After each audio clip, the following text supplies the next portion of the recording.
Let's übertragen. Yeah. So, wait. We are back. Waiting for Shelley and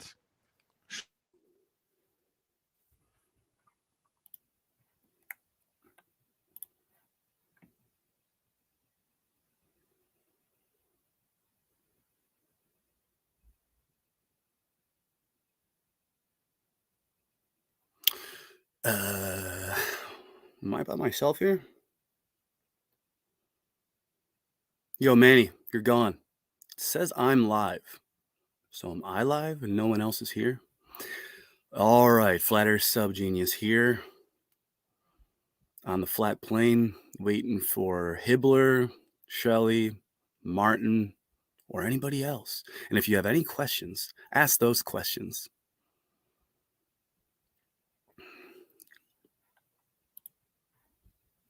What's going on here? Wait? You're telling me to wait? What's going on here? Hi. Hey, what's up, Shelley? Hi, hi, Daniel. Hi, Manny. Hi, how are you? Sorry. Yo, nice to see you. Nice. Nice to see you. Dan, I didn't watch. Thumbs. I didn't watch the new your new episode yet. I must admit, but I will. Okay, yeah, I'm releasing episode 3 today. Oh, okay, okay, cool. Yeah, I'll send you a link. Sweet. Yeah. Yeah, I'll definitely watch that. I actually just finished the next level 5 minutes ago. It's really good. I love his stuff.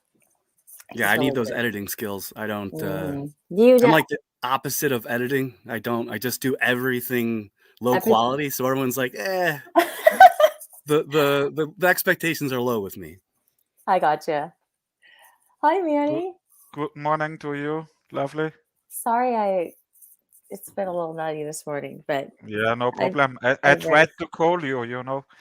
Oh, you did? Yeah. You don't have a FaceTime call on your iPhone?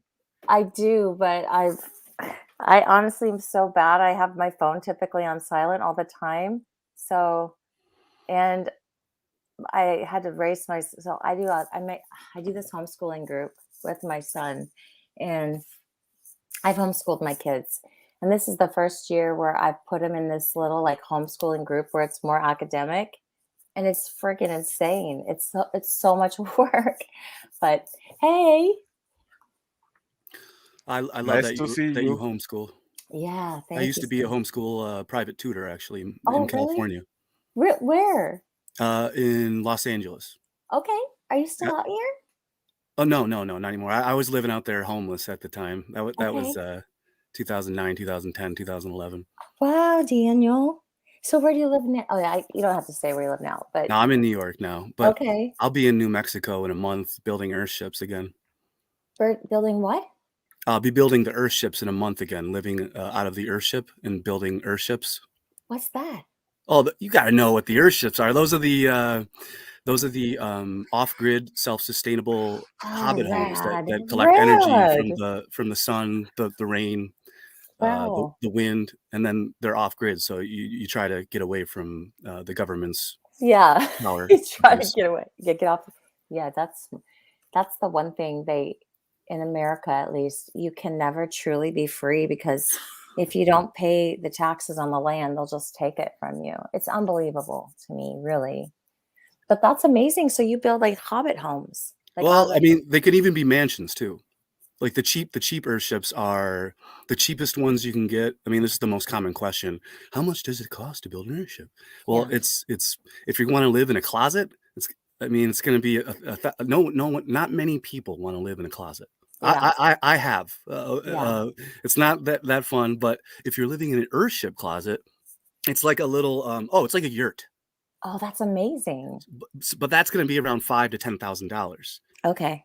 But if you actually want a home, an Earthship home, a vessel, an Earthship, a ship of the land, Earthship vessel, it's going to be around I'd say around 100 to 250,000 to be totally, to have a mansion. Got it.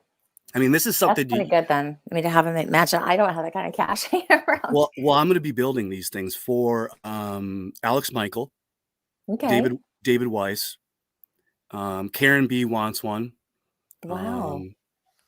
So there's a lot of like predominant flat earthers, and Santos Bonacci, and I'm gonna so these will be like learning centers all over the plane, and this will be the new flat earth economy.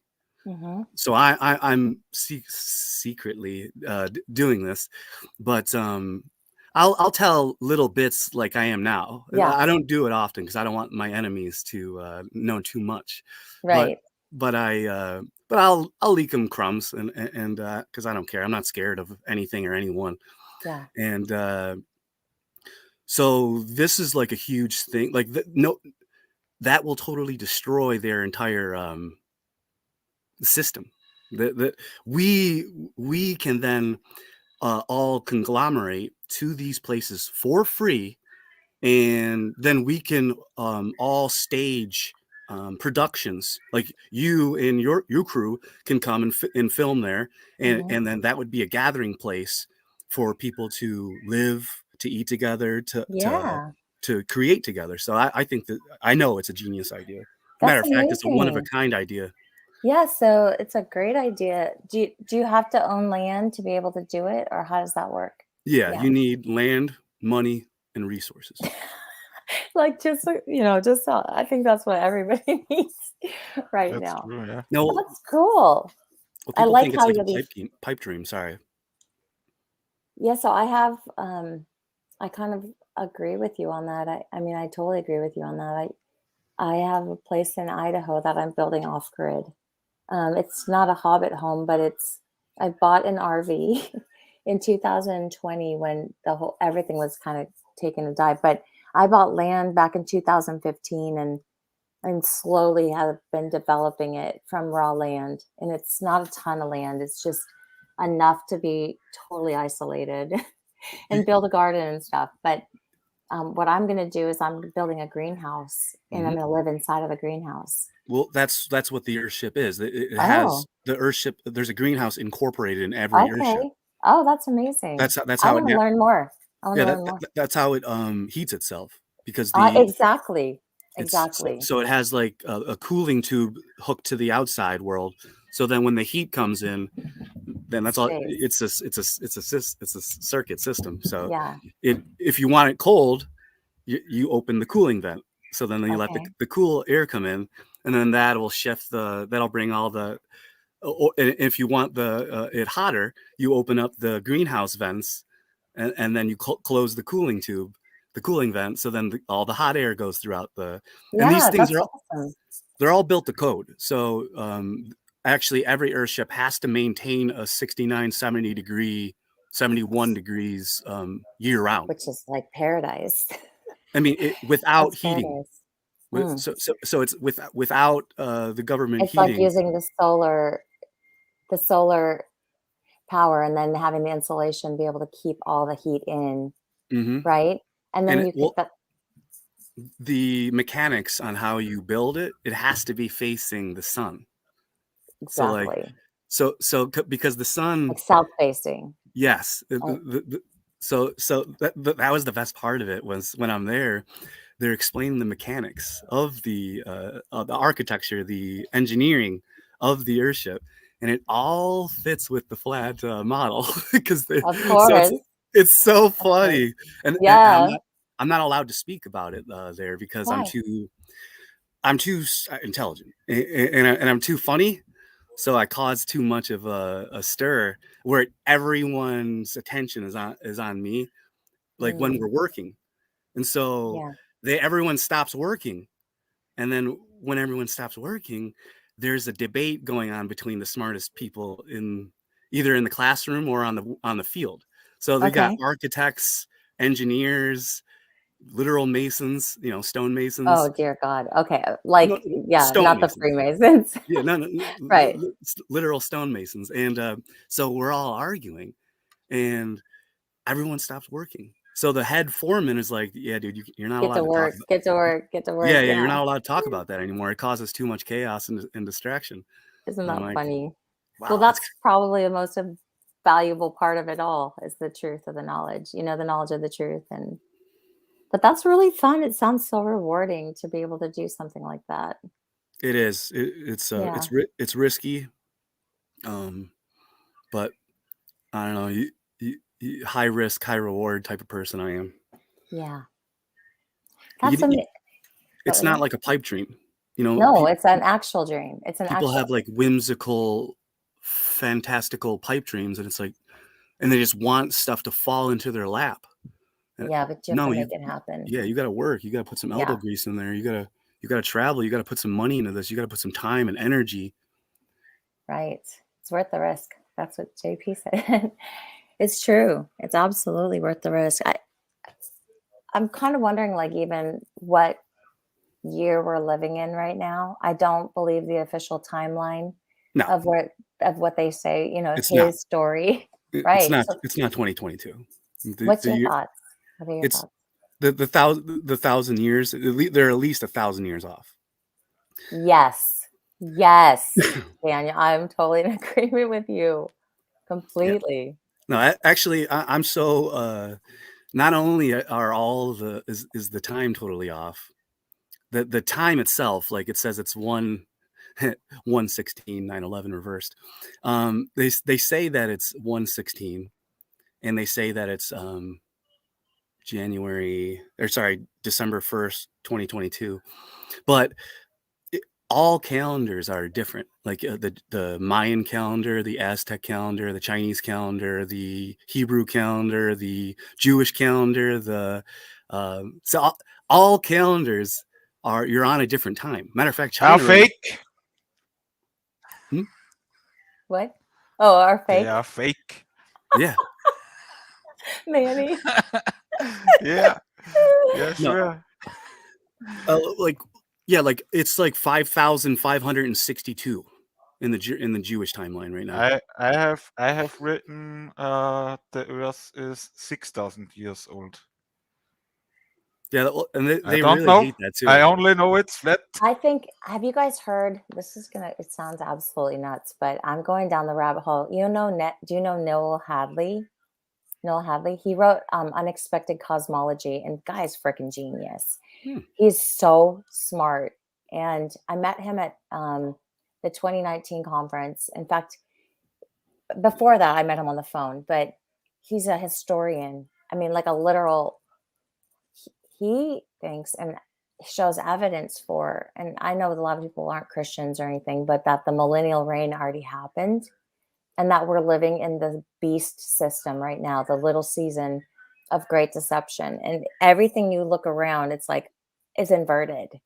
Like, where the F do we live? Like, it is so inverted. And that the rulers of this world are Luciferian and, all these things, which I'm just seeing evidence to point to this, that the whole timeline deception is that, yes, there's a great reset going to happen. And we're like right on the brisk. In fact, they were showing how the railroads, and the whole industrialization, the whole everything, even the Statue of Liberty in 1776 was the year of the reset, because you see all these mud floods everywhere, but the actual railroads were unburied. They've always existed. They just have been unburied. So the people who've been working on the railroads, all they were doing was digging them up, from the mud flood. And we've had this technology. In fact, we've gone backwards. That this technology, free energy, all this stuff has already existed. And people think, oh, we're just getting smarter now. No, we're not. We're just trying to catch up to the level of intelligence that existed way before us. So I'm just going down this whole realm of the mud flood and what time we're living in and how everything is a fucking lie. It's all a lie. Yeah, even the seasons. Oh, tell me. Yeah, apparently winter and fall don't exist.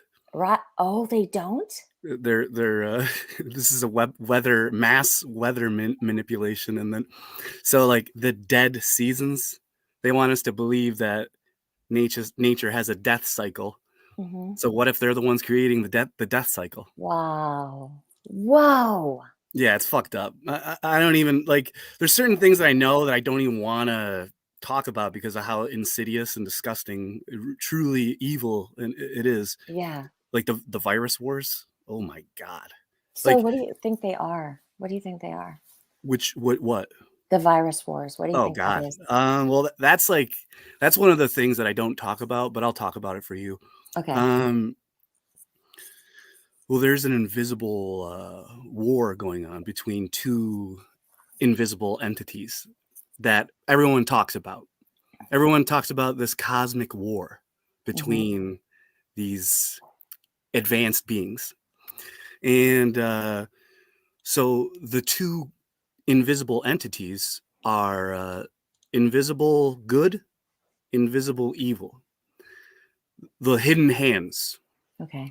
And the evil, whatever I picked, the evil, invisible evil hand, they created the first virus wars. Mhm. So they sent out the invisible diseases and the invisible chemical warfare in the air. So once finally, that's how they took over. That was actually like the original subset. I think that was like the giants and the little people. Okay. And then, or maybe it was all these people were all the same size, whatever. The sizes don't. The sizes don't. But so what happened was they got kicked out of the garden or whatever Okay. the original paradise. They got some group of people in the original paradise were like, you know what, I'm gonna go start my own paradise, and I don't need this paradise. And then the people there were like, okay, go ahead. So then I guess they left that paradise, and so there was a group of people here, and then a group that group left that said that paradise wasn't a good enough paradise, so they left, and then they created the first subset of offshoot of the original civilization, and then they got like jealous. There was like they were watching each other go as the years went on, and then the subset group. This is just my speculation and theory. Okay. I think that they were sending out the invisible germ warfare to take over the original paradise. So then that worked. So then everything was taken over, but certain people figured it out. So then the invisible good hand, they're creating invisible germ warfare to combat and counter the invisible germ warfare that the evil. So there is literal and you think about this. What in 2022, you're not. That's the number one thing that they say is that you're not allowed to do chemical warfare. You know, you can have war, you can have international war, but you're just not allowed to do chemical warfare. You can't do that, guys. Okay. That's too much. You're going too far. You're being too violent.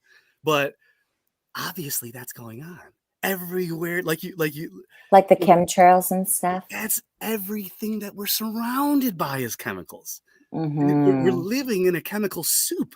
We bathe in chemical fluoride. Right. Like we're bathing in it. Right. Shelley, Yeah. I told this before we go live to Dan Falkenbach, because when I make electrolysis, you can see all the shit in the water. Exactly. Hey, guess what I got? I found a Kangen water machine for $75. It's not complete. I have to get like some more parts to it, but I think it does electrolysis, Manny. I think it does. Does it? Do you know? Did we freeze? Yeah, did you order your You're frozen. I don't know. Oh, there you go. For me, you are also frozen, Shelley. Okay. Still? But I hear you. I can hear you. You're moving now, but now Daniel's frozen. No, I'm chilling. Okay. Hey, last time it was Sean who was frozen. Right. And now we are all frozen. Are we still frozen? Yeah, No, we you guys break are the good. matrix. You're moving. Hey, Shelley. Yeah. So when I was homeless in 2009, 2010 in Los Yeah. Angeles, I was trying to, do stand-up comedy, and I ended up getting a tutoring job because I don't know, because I was an educator in the East Coast. To be honest with you, I was already a teacher's aide on the East Coast for mentally challenged and physically disabled people in the East Coast. So then when I went over to California, I already had the experience, so they just hired me. But wow, crap. So here's the thing. So when I was chilling with the comedians, one of the comedians brought me into his home, and he wanted me to sell Kangen water. Right. And that was in 2000. What is this? What is this then? Yeah, I'm trying to explain. Yeah, talk about this water. It's interesting. So this was a scheme in Los Angeles in 2009. Okay. So they were selling these Kangen machines $500, $1,500, $200 or $2,500. Yeah. And I'm like, yo, I don't know how I'm going to get people to buy this Kangen equipment machine for $1,000 or $2 here. I'm like, he did it. I don't know if he's still doing it, but man, all I want is to drink healthy water. Yeah. That's all I want. Just give me water. It's not poisoned, please. That's the key. Where do I find it? Where do I produce it? Right. What is this water? Shelley, can you explain it to me in simple words? Yeah, I'll try. So Kangen water, from what I understand, it purifies all water and busts up the pH. So you can do two things. You can either make it very alkaline or you can make it very acid. And the acid water is good for like cleaning. You don't have to use any chemicals. But I think it filters. Tell me if I'm wrong, Daniel. Does it filter out all the elements too? Yeah, I think so. Yeah, I'm not positive. I'm actually still researching it, but I think what I understand is it alkalizes the water through electrolysis. Yes. And you can either like I said, have the pH be so acid that it actually becomes a cleaning agent. It'll clean off all the residue of all your fruit that's been sprayed, waxes, all that stuff. And then the alkaline water supposedly is so alkaline that it just cures cancer and stuff like that. And I don't know if I can say the cure word, but if anybody else knows anything else, that's just my preliminary kindergarten introduction to it. I only know the basics as well. Yeah. What do you think? Have you heard of this, Manny? Have you heard of this? No, not really. Yeah. So I think I told you that distillated water is good if you make it with the magnetic stirrer to bring it alive again. Yeah. Yes. Turning dead water into alive, living water. That's what I wanted. So maybe Living I'll water, just like use the Kangen to do that. I don't know. I don't have all the parts yet, but it's a freaking awesome machine, is from what I understand, and it cures cancer. And I got it for $75. And like you said, they're like $2,000 machines. Mm-hmm. Yeah. Do you have it at home? Can you show us? Yeah. Let me go get it. Give me one second. Yeah, sure. Okay. I'm going to. I'm actually going to, now that she brought that up, I'm going to get a hold of the comedian. His name is Rick Esquieta, and I don't know him. Nah, not many people do, but he's a good comedian. Cool. So I'm still in contact with him. So I'll get a hold of him and I'll see.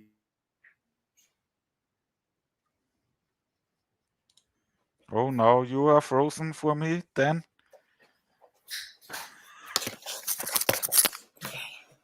All right. Okay, so it's this yeah, big then now is Dan also frozen for me. Am I frozen? No, you are good. I hear you. Lovely. Yeah, Dan's frozen. Dan, can you hear us? Yeah, Falkenbach, you are frozen. He's got a good picture. He's got a good picture of frozen. Yeah. he looks always very lovely. Right. So this is the machine. Yeah. And very cool. You can do like Oh, you're back then. We heard your rip. Oh, cool. So this is the machine, and then this hooks up to the faucet. and then does some weird kind of like filter. There's a filter in here. And then the acid water comes through here. And then this is like this is the water that gets like filtered. This comes out. And this is where the water comes through. So I have to hook it up to some sink thing. But yeah, so there's a Kangen, acidic, and it's through electrolysis. And then you can have different pHs. Clean, and then it tells you if you need to like, I don't freaking know. I honestly don't know. Shelley, did you order your electrolyse-apparatur? The electrolysis thing? The what? Sorry, lovely, you are frozen. I'm frozen? No, you are frozen. Yeah, she's good. Just slow down. Did you have your electrolysis-apparatur? No, not yet. Can you hear me? Yeah, I can hear you. Okay, you can hear me. So I don't have that yet. Yeah, I hear you now. Okay. I want to see. Yeah. So this is the Kangen, and I guess you it's should like make what the electrolysis after. Oh, yeah. Shelley, he's saying you should try to hook it up machine. and then to test the electro. Oh, right. Yeah. Right. That's a good idea. That's a good idea. Yeah. Debbie has a question. Debbie asked, how does the energy supply work on Earthships? Being off-grid only works if you are off energy. So Earthship, I'm just going to read this real quick. Earthship is a neo-sustainable living concept that addresses 6 principles of human needs, reducing and even eliminating utility bills, getting all of the electricity from the sun and the wind, using and reusing. We have the master of disaster. I got a flat thumbs off a boy. Oh, what's up, dude? Hi, Dan. I did. There was a kid having his hair cut in a barber, so I went past. He knocked the window and went, "Thanks, kid." Yo, what up, Martin? Hi, Martin. Nice to meet you. Hi, Shelley. Hi. Hey, Martin. I just watched you in the next level. Yeah, it's really good. Yeah. I just finished it today. Shelley and Dan, can you try to jump out and jump out? I hear Martin clearly and then it goes wrong. You want me to jump out and jump in? Is that what you said? I hear you fine, Shelley. I hear you fine. Yeah, then stay here. Okay. Shelley. Can you hear me, Martin? Yeah, you sound fine. Dan did too. Very good. Very good indeed. That's great. Hiya, Manny. The last. Hiya, brother. Nice to see you. Nice to see you too. I also sent the link now to Santos because wrote me WhatsApp. He can't go live today with us. No, you're glitching, Manny. You're stopping. You're going like very cool. Steady face. Locked. I just got to tell you, you don't want to be stuck like that. Everyone's looking at you. Get stuck in that position. Make sure you always. I am stuck, or Shelley. No, you're unstuck now. You okay? No, you're not. Am I frozen now, or? No, you're animated. You're good. So Dan, I was absolutely spewing to see you in FLATOberfest. I'm there every day. Yeah, only I'm here. And I'm thinking, if I was with Dan now, we'd fucking smash it. Yeah. If I was with Dan. Dude, I would have been hanging with you the whole time, man. And I was thinking exactly the same. I said, my brother there, fucking love him. We would be smashing it over there, and we would just be annihilating that place. It was just, I know. I would have been a legend there. They needed me there. That place needed a bit of livening up, man. Yes. Where are you at right now, Martin? Oh, I'm in Wales, in Britain. Okay. Yeah. So are you by allegedly Dave? No, but I do see him quite often. He's one of the tribe. It's considerably a big island, but we all to be. Everyone seems to know one another. It's like all my tribe. None of them live local, so I have to see any of the guys. I got to travel, or they come to me, and that's how it works. That's amazing. Same in America with all the truthers over there. They do exactly the same show. They do the same thing. Yeah. They hook up when they can. They have meets when they can. Yeah. And that's the same type of people. Exactly the same. It's uncanny seeing you lot over there. Yeah, that was my first time going to a big conference, actually. My first Flat Earth conference, really. See what I seen on Facebook today, Dan, right? North Korea in Seoul big international flat earthers convention. I downloaded the picture, like thousands, all doing the. They do that one. I'm not big on that one because we right, me either. Significance. That's why flat thumbs. Yeah, I like and then Falkenbach, then Falkenbach was next to David, next to Max Sargent. Then Falkenbach give them flat thumbs. And I met Max Sargent twice. I hung round and had a couple of pints with Max Sargent. He's really tall. Yeah. Yeah. And we did some street activism in the Globe Light tour on the streets of Wales. What's going on with that? Are they still doing the Globe? Do you know what? When I go on it, I have the best time. Yeah. I really do. It's a bit cold in Britain at the moment. I heard Alex Michael was on Awesome Austin's last night. I don't know whether you've seen that.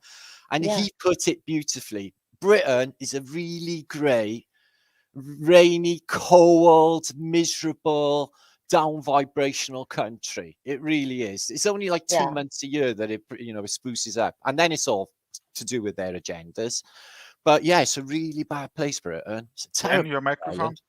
Yo, I don't know what's going on here. I'm sorry. I keep getting kicked out. I don't know. Do you know what? Stavely couldn't crank up today. He said his stream was shit. It's like they're just stretching us on the broadband. I think it's cold. Everybody's in maybe. I don't know. Everything's changed. The internet looks different. Facebook is different. It's totally different. Everything. Did Elon Musk buy Twitter then? Yep, he did. I know we're in for a bumpy ride. Yeah, bumpy ride indeed. He's supposed to have got rid of like 50,000 bots straight away or something. Something like that. But then you know how they do that. It's like did you see Elon Musk posted what his bedside table looks like? No. Yeah, I got a picture of it, right? So turn it up. All right, I will now. Let me just download it. It's on my other computer. And then he's got like about half a dozen cans of Diet Cola. So weird. And then a big sort of Glock. Yeah, modern Glock. An American Civil War flintlock. I can't fault the guy. That is literally fantastic. I would love one. And a Vajra. A Vajra. Yeah. This is supposed to be a mythical super weapon. You know, it's not in. And then he's got one next to his bed. And if you bring a Vajra, it's a mystical super weapon. A weapon of the gods is the Vajra to opposing Taurus boomers. Sorry. So he's got one next to his bed. Why? Why is he got it? Shelley, all good, Shelley. I have a lot of stuff. I discovered something crazy today. Absolutely crazy. But it's not going to be, like for everybody when I post this. Some people are not going to know shit. So, but it is really, really fucking juicy. It's difficult to explain. I was reading a Latin text, and it's basically Hermetics, but Hermetical laws via the Egypt dynasties. And I was just reading them randomly, and I sort of just stared at the pages, seeing if anything makes sense to me, because I'm not brilliant on Latin. And I looked at this number code, and I'm looking at the number code, and then it shows you what it acquaints to on this number code on this board. And it's 369, 369, 369, 369. I'm like, what? Wow. So the book is from 1570s. It's a study on Egyptology hermetics, and they've literally got the Rodin or the Tesla code, the 369 in there. I'm like, what? I'm not even joking. It's just like Martin, they're trying to make me. They're trying to make me not be able to listen to what you're saying. Ever since you joined in, I've been getting kicked out. I got kicked out too. Every single point that you try to make, that you begin to make, Martin, to me, I get kicked out. You first started talking about China, I got kicked out. You started to make your second point, I got kicked out. Wow. And so now I just rejoined on my phone, Daniel Falkenbach here. And so now I won't get kicked out anymore. I'm here. Kick me out and I will come back. Isn't it weird? Yeah, me too. Yeah, so it's weird. You can't kick me out anymore, suckers. Now I'm here to listen to Shelley, Martin, and Manny. Yeah, Daniel. Platforms gang. Dude, we're getting no joke. It's so fucking funny, man. Like, think about it, Martin. You and I have watched each other grow for the past 7-8 years. 8 years plus, yeah, man, definitely that long. And just like both you and I knew from the beginning, there's going to be a lot of people coming into this, and then there's going to be a lot of. It's like it's like wrestling. You see all these hot, flash and pan, they call them. Do you know what? I know how to do this now. I watch them, and I know because of their dialogue or their narrative how long their lifespan's going to be on YouTube, whether they're going to be short-lived or yeah. Isn't that something? I do. I know. I play the game so long now on YouTube. Yeah. I just know how it goes, and I even predicted, like, I even predict how long. And I even say, like, how they're going to go. And I'm like, right. I'm like, oh, she's going to be gone. He's going to be gone. He's going to get arrested. He did get arrested. Who did? Who got arrested? Just some crazy grifter. I know loads have got arrested. Did you see Quasi-Luminous's arrest? Yeah, I did. That was when I lost all respect for him as a fellow human being and a man. He was groveling on the floor, begging and stuff. I was like, man, where's your dignity, dude? You're supposed to be a truther.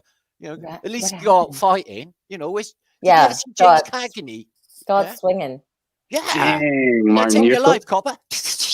What happened? What happened? Oh, he was just off his head all the time, and they knocked his door and said, like, we need to arrest you, and lay down on the floor, and he's like literally dropped to his knees and started groveling and crying and going, please don't hit me. It was like, I'd never seen anything so pitiful in all my life. Wow. It's the exact opposite of how he portrays himself. He's supposed to be so hard and he's threatening and he's just like a narcissist, isn't he? He's talking to everybody like shit. He called everybody a necrophiliac. He's like, you're all dead. You're all necrophiliacs. Really, nasty. And then when it comes out, you don't have to like it. You don't have to like it. No, that's what he said as well. I had him on my channel, but then that fucking Toon MC when I made a video last week saying me, Santos Bonacci, and Sean Ibler are Satanists because even though I had him on my channel tongue in cheek because I knew he was a raving nutter and I knew he was dipping off on camera all the time to smoke some more fucking meth, come back, go like that for 10 minutes, and I'd be like, oh, for fuck's sake, he's doing me in. I can't sit around with heads. It makes my nerves jangle. So. It's funny. Yeah, they do though. So yeah, he's gone anyway. Did you hear Jesus Lord Christ is dead? What? Yeah. Well, yeah, that's what happens. He made a video about me trying to make fun of me. And I remember, he called it the curse of the FESubGenius. And he cursed you as well, didn't it? So what happened to him, man? I guess he died, didn't he? Because he cursed I guess his magic flew back to himself. I was one of the only ones that never got cursed. I literally had a conversation about this. It's like, I haven't been cursed by him. He likes me. Who?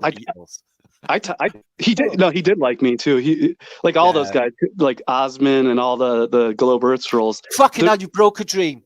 I seen Tim Osmond in a dream last night. I shit you fucking not. I swear to God Almighty, I seen Tim Osmond in a dream last night. What? About what? And I don't even know what he looks like. Oh, Tim Osmond? I think he's the Infinite Plane Society. No. Oh, that's the other guy. There's another Tim Osmond. Well, you're right, Sally. But there's two. There's the Tim Osmond of Infinite Plane Society with a Z, and then there's really confusing. And then there's the Tim Osmond with an S, who's the Globe Earth Troll. So the Tim Osmond with the Z is also Mark Sargent at times. It's all very confusing. Yeah, it does get a bit weird if you haven't followed it. It's hard to. I'm all right with IPS. I've never fell out with him in any frame or anything. I mean, he used me for a lot of information on a lot of you guys. Actually, when he first came along, he didn't know anything or anybody, so he kept calling me up to get everybody's specs and data, and just to catch up because he didn't know anybody and I did, and so it's a shame. But last time I spoke to him, he flipped out. I told him the flat Earth reset was really Jeff Stewart. so yeah, I don't know. He's been a professional troll since pre-2009. No shit. Like, these guys get paid, right? These are the guys that work for government. Yeah, well, it's not even that. It's just what he does is he just every every single fad and conspiracy he hops on. Yeah. And then he like paints pictures of like the anonymous mask and tries to sell it. So it's like I knew there was alarm bells ringing when my book first came out, right? I went on to Amazon and I checked out. It's basically it's it's feedback and how many stars it got. And I noticed there was IPS's book on there, cartoon flat Earth book. You ever seen it? No. Yeah. It's just copycatting everything that we did, except making a parody of it. 5-star and it hadn't been released yet. Yeah, it had a full. I was like, oh, look at him pushing this. He hasn't even been read yet or released. And it was like, it's a bit of an alarm bell, really. I mean, the thing is that he could be making a lot more money if he just went full globe. So I don't. So that's the weird part, that he still hasn't, like, he's not a flat earther, but he hasn't gone. He can make way more money.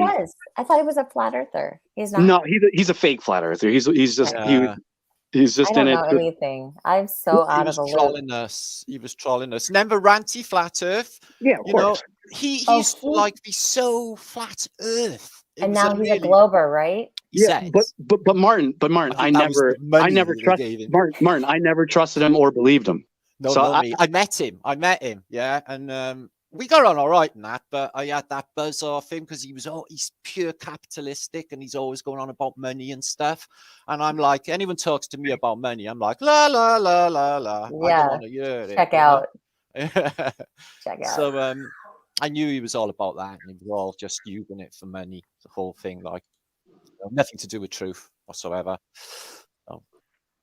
Oh, dude, Martin, you know what you love, dude? I found these. Check this out, dude. What? You see this? Hold on. Yeah, man. What's that? The wonders of the World Fair. Ooh, nice. Very nice. Very cool. Nice. This is 1894. Which one is it? This is the Acme series, 1894, volume 1. Which cities? Oh, it's Buffalo. Buffalo. Oh, wow. I got film footage of that. I was fully electrified one, the first one. Before Pampers. Dude, I wish I can. Here, let me set this up. Oh. Okay. I should share this out, really, shouldn't I? I don't want to click thumbs up until someone else does, because it's on 13 and I'm funny like that. So look at these. Yeah, Martin, if you can share it, share it. I will. David Mannel's in chat, Cheers, by the way, Manny. You see, the whole thing is filled like this. All these old. That's amazing. It's got all the information on the bottom. Any pictures of it being built? Just asking. I have to go through them all. I got to make videos of this. That's cool, Daniel. Where'd you get it? I bought it at an antique place. Sweet. Yeah, see, this stuff is just full of stuff that they don't teach about. Never heard about them in school. Never mentioned them, do they? No. But it's so interesting that, like, I grew up here next to the Great Lakes. Yeah. And in Buffalo, which is a hugely historical Freemasonic city, and all the history with Tesla and the Niagara Falls and the hydrodynamic energy, and there's tons of buried buildings here in Buffalo. Tons. Oh my gosh. Tons. As a matter of fact, I'm such a lazy videographer that I don't even. I don't know why I don't. I've been here for years. Any opportunity. I've missed out loads. I just, like, when I was in the Czech Republic, I could have made endless shots. I was seeing some of the coolest stuff ever earlier in the year. I never made one. I just forgot. I was away with myself, and it was like, I should have shared it more. I know it is hard. Go out of your way and. Yo, Martin, are you gonna want an Earthship? Sorry? Are you gonna want me to build you an Earthship? I've been reading about airships today. That's what I've been reading. That's what I've been looking into a little bit. I'm looking at airships here and records of all these different voyages back and forth, transatlantic flights. I posted one of my, and we're talking like 1814. The first according to Google, the first one's in 1987. Yeah, I'm reading this book, Astrocaster, which is about aerostatic. and it just clearly states that they were. It gives you each record, how you can find out about this flight. It's just there's that much evidence they're doing transatlantic flights in balloons before the official narrative. It's just unreal. I just can't even believe that that's still there. The Wikipedia. It's just honestly, I got like dozens of evidences that is not the case. So yeah. Yo, where do you find all that? I search, like I was talking to Nora the other night, and she's like, because basically the internet's about to be fucked. I'm not sure it's going to even carry. Oh, really? Yeah, right. Because it's happened to me twice this week. I discovered these photographs, and they were like, "Oh my god, please let these be real. They're fantastic. They're like the best Dickensian early London 1850 photographs I've ever seen. Like mint." They were supposed to be in glass plate demographs and just mint condition. Never seen the like. And I was like, okay. And then when I looked into them, researched them, the woman that had made them, I'd basically photoshopped them completely. The only real bit on there was the people's faces that were taken from other pictures. Everything else was AI. And I went, oh shit, because I was going to present them. And then there's these photographs and a video that's gone viral. This morning I had 68,000 views of this Scott, basically this Captain Cook, Scott expedition to Antarctica. I don't know if you've seen it. And amazing photos flying around out there of classical architecture in Antarctica. Oh my God. Yeah, and it's everyone's going with it. Like it's a reality, but people just easily find out this is AI generated. So now the situation is we don't know, even me, what to believe anymore. But thankfully, back about like 2016, I saved terabytes of all my files, like endless map collections. And so I could literally not have the internet and still carry on going for a number of years. And everything I looked into today, none of it was off the internet. It's my own files. Right. Wow. Yeah. So you're saying that they had this architecture. So do you think that Antarctica was like this green, lush area? I think it is still now. I really do think it is now. I think if we was to, if we was to sail there, okay. Sure. I think that it would get, we'd be probably saying, where's the ice? So there's this code I was looking at earlier, right? I know it's a Latin text and it is pure obscure, but it's to do with the hermetics in hieroglyphics. And then I was just staring at this number code because I'm pretty enjoying that code sometimes. And then it was like, oh my God, the whole thing acquaints to 369369. And it's on both sides, which is what it is. It's a Mobius loop of maths. It proves so much that we don't understand about this play. It touches on simulation. It touches upon the matrix, basically, because this thing shouldn't really perpetually loop the way it does. Not even in a mathematical concept, you could build something that would fucking do the same. Oh my God. 6-9, the goose drank wine, the monkey chewed tobacco on a streetcar line. They've been telling us about this the whole time. They really have. Damn. This might be interest you, Manny. See all these here? They're all flat earth results for Victorian and early Edwardian newspapers. 1924 there, 1897 there. And basically it's what people have said in the newspapers. You can bring them up. It's on the title. I'll put that. I also posted the link in the description box at the end, where you find a lot of stuff since the 1600. But send me this link. You I will. But I was getting them free the last time. I'm not sure what's happened there. You got to give me the details. But this, you can get onto this archive anyway, and it gives you all these flat earth results for.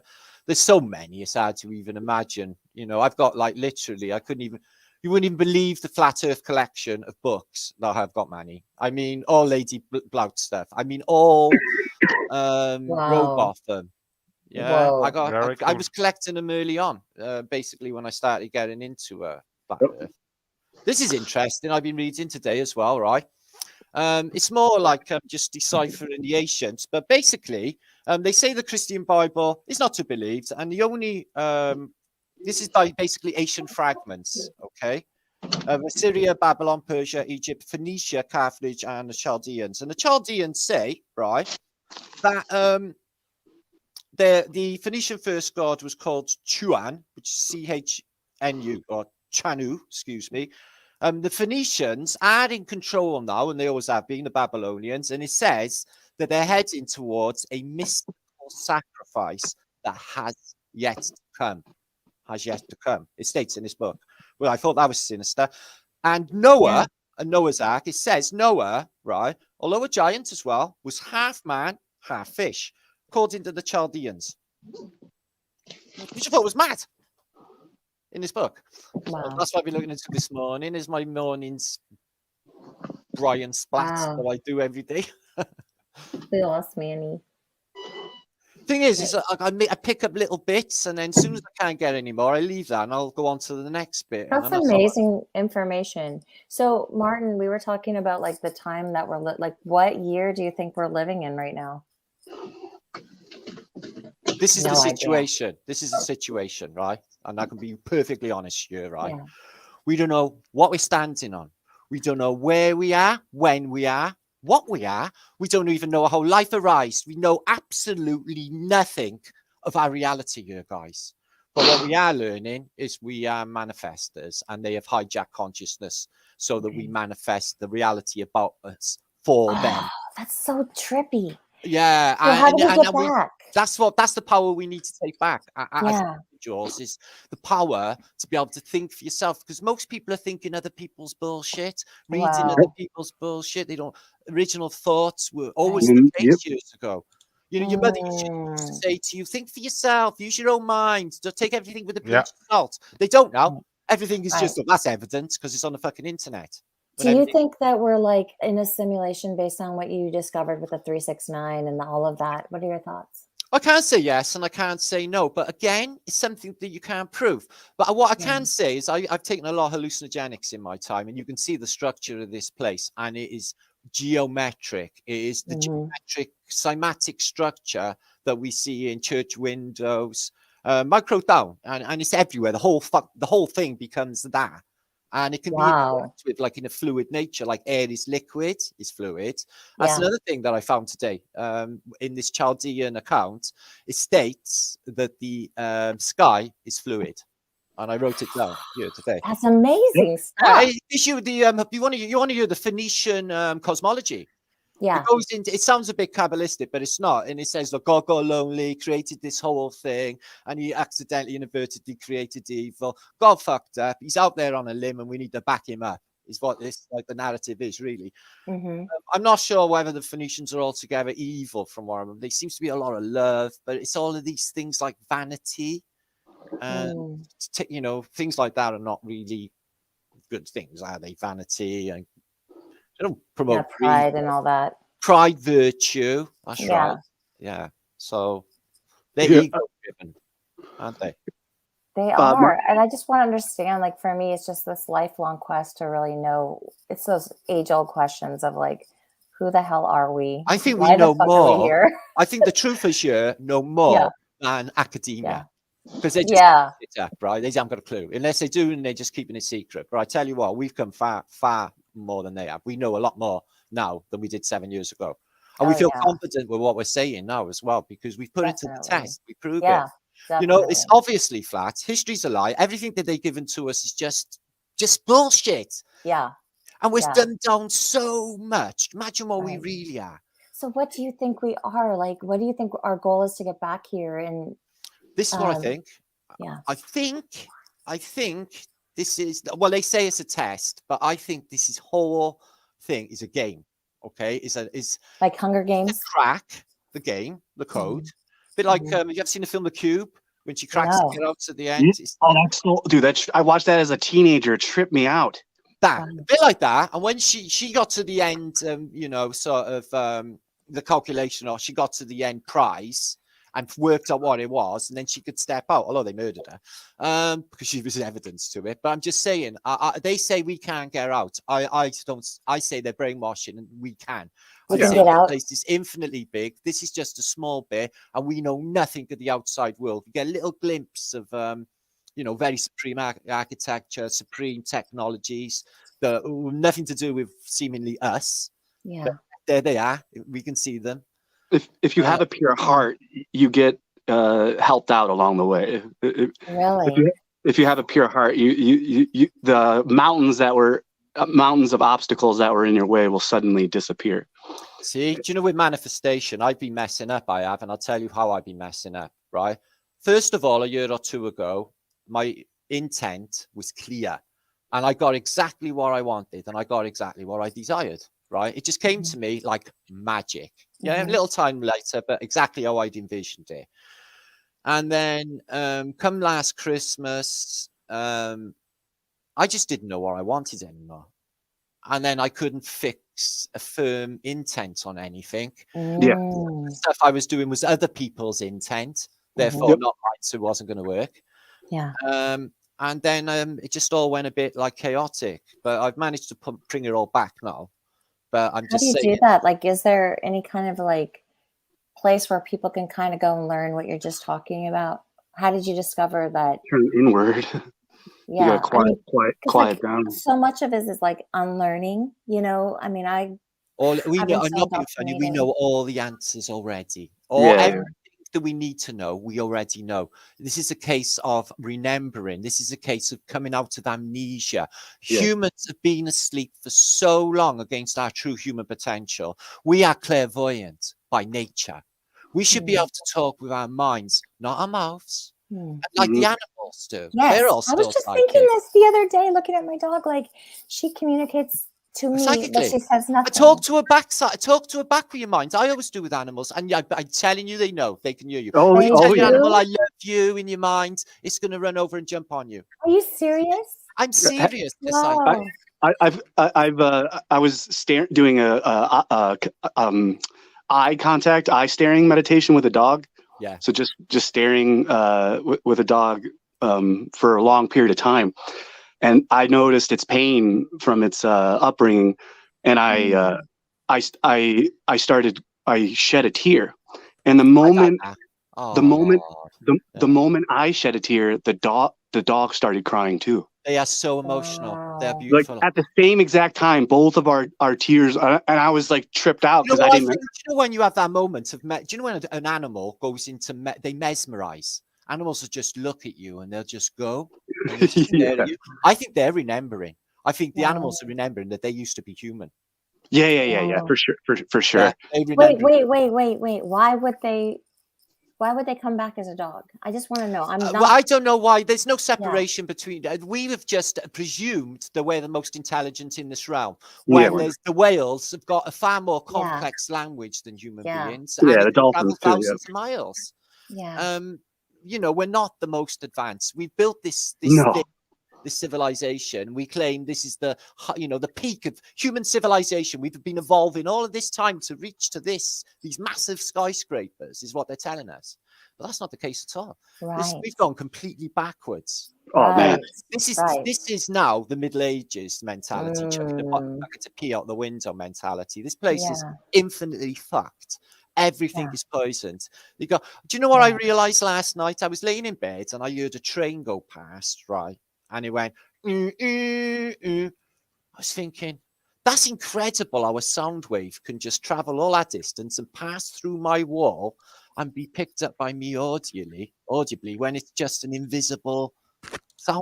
Right. It's just the most mind-blowing thing. Radio waves do the same. They're passing through us. Right. It's a mind trip. So how they can interfere with us with electromagnetic technologies. Oh, it's bad. My gosh, Martin, I want to like study your stuff. It's watch Flatter British. It's all on there. My channel. I mean, it's amazing stuff. I feel like I'm just, the more I know, the more it's like that cliche. I don't fucking know. Well, the whole thing with this is doubt, right? It kills us. Stone dead, right? It's if you want anything, you have to have basically, it's like a motive. You're going to have to have a reason for it. So is it a selfish game because I'm greedy and I've always wanted one? Or will this thing that I have, will this help others in the bigger picture, and then you set your intent, but is if you had any doubt, yeah, that's not going to work. It won't work. I guarantee it. It fizzles away and it goes. How do you like not got to have doubt? the iron determination. I'm going to fucking do this. Fuck you. Yeah, you're going to do it. You're going to get done. Yes. Because we're cutting ourselves short. We're cutting ourselves too thin. We're sitting there waiting for life to do things for us, and it's not going to happen. It's us that does it. It's us that makes this realm, and we just got to fucking stamp our feet and say, no, we're going to make this. We're meant for much more than what this is. I'd never limit my thoughts or my imagination in this place. Never. Yeah. And I've proved over and over again with the things that I've done, and I was right to. Yeah. They just keep everyone in a little box. And Martin, what's your YouTube? It's Flat Earth British.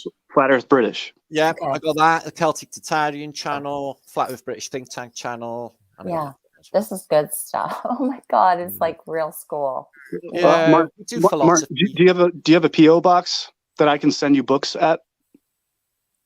A PO box? No, I haven't got a PO box. You can say I got my address though, Dan. All right. Well, hold on. Let me show you something real quick, because you were talking about this guy, right? Yeah, exactly. Yeah. So this, I got to get better light. I want to get that, Daniel. That's awesome.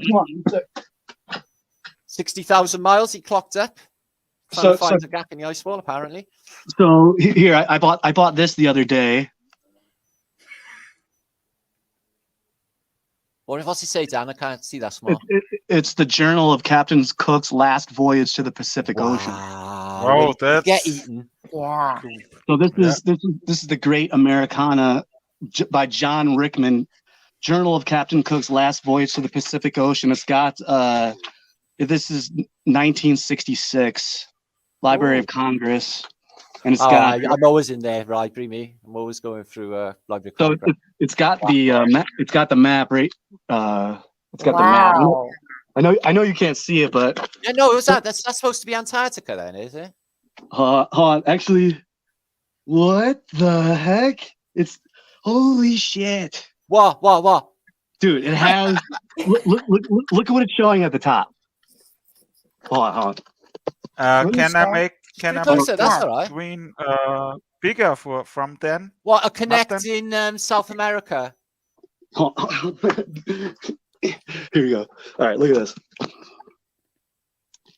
Yeah, wait. Martin, do you notice? Can I bring? Can I make the screen from then bigger? Yeah. Well, you should be able to click his picture, and it comes up bigger, isn't it? Sorry, guys. I'm a little. This is my phone. I'm not good at it, but you see that at the top? Yeah. Wait. It shows like a tunnel. That's perfect. Put it back up, Dan. I can see it. Show it. Perfect. Wait, it's what? It says here. It says here's the ice at the very top. Right. It says this. What? All right. Sorry. But so I got this. So hold on. So I got this, Martin. Yeah. Go on, bro. Oh, you liar. Oh, brilliant. So this one's okay. So other books by Admiral Richard E. Byrd: Skyward, Little America, Exploring Where Third, and Alone. So I got Alone. Actually, I got this one. I got this one. I also got this one too. I got a bunch of different. But then you got this Skyward. This is by Commander, not Admiral. Commander. Oh, damn. So this is the first edition I actually have. What's that one very about? good. That's amazing. Where do you get all this stuff, Daniel? So then I got Little America too here. Oh, no way. Wow.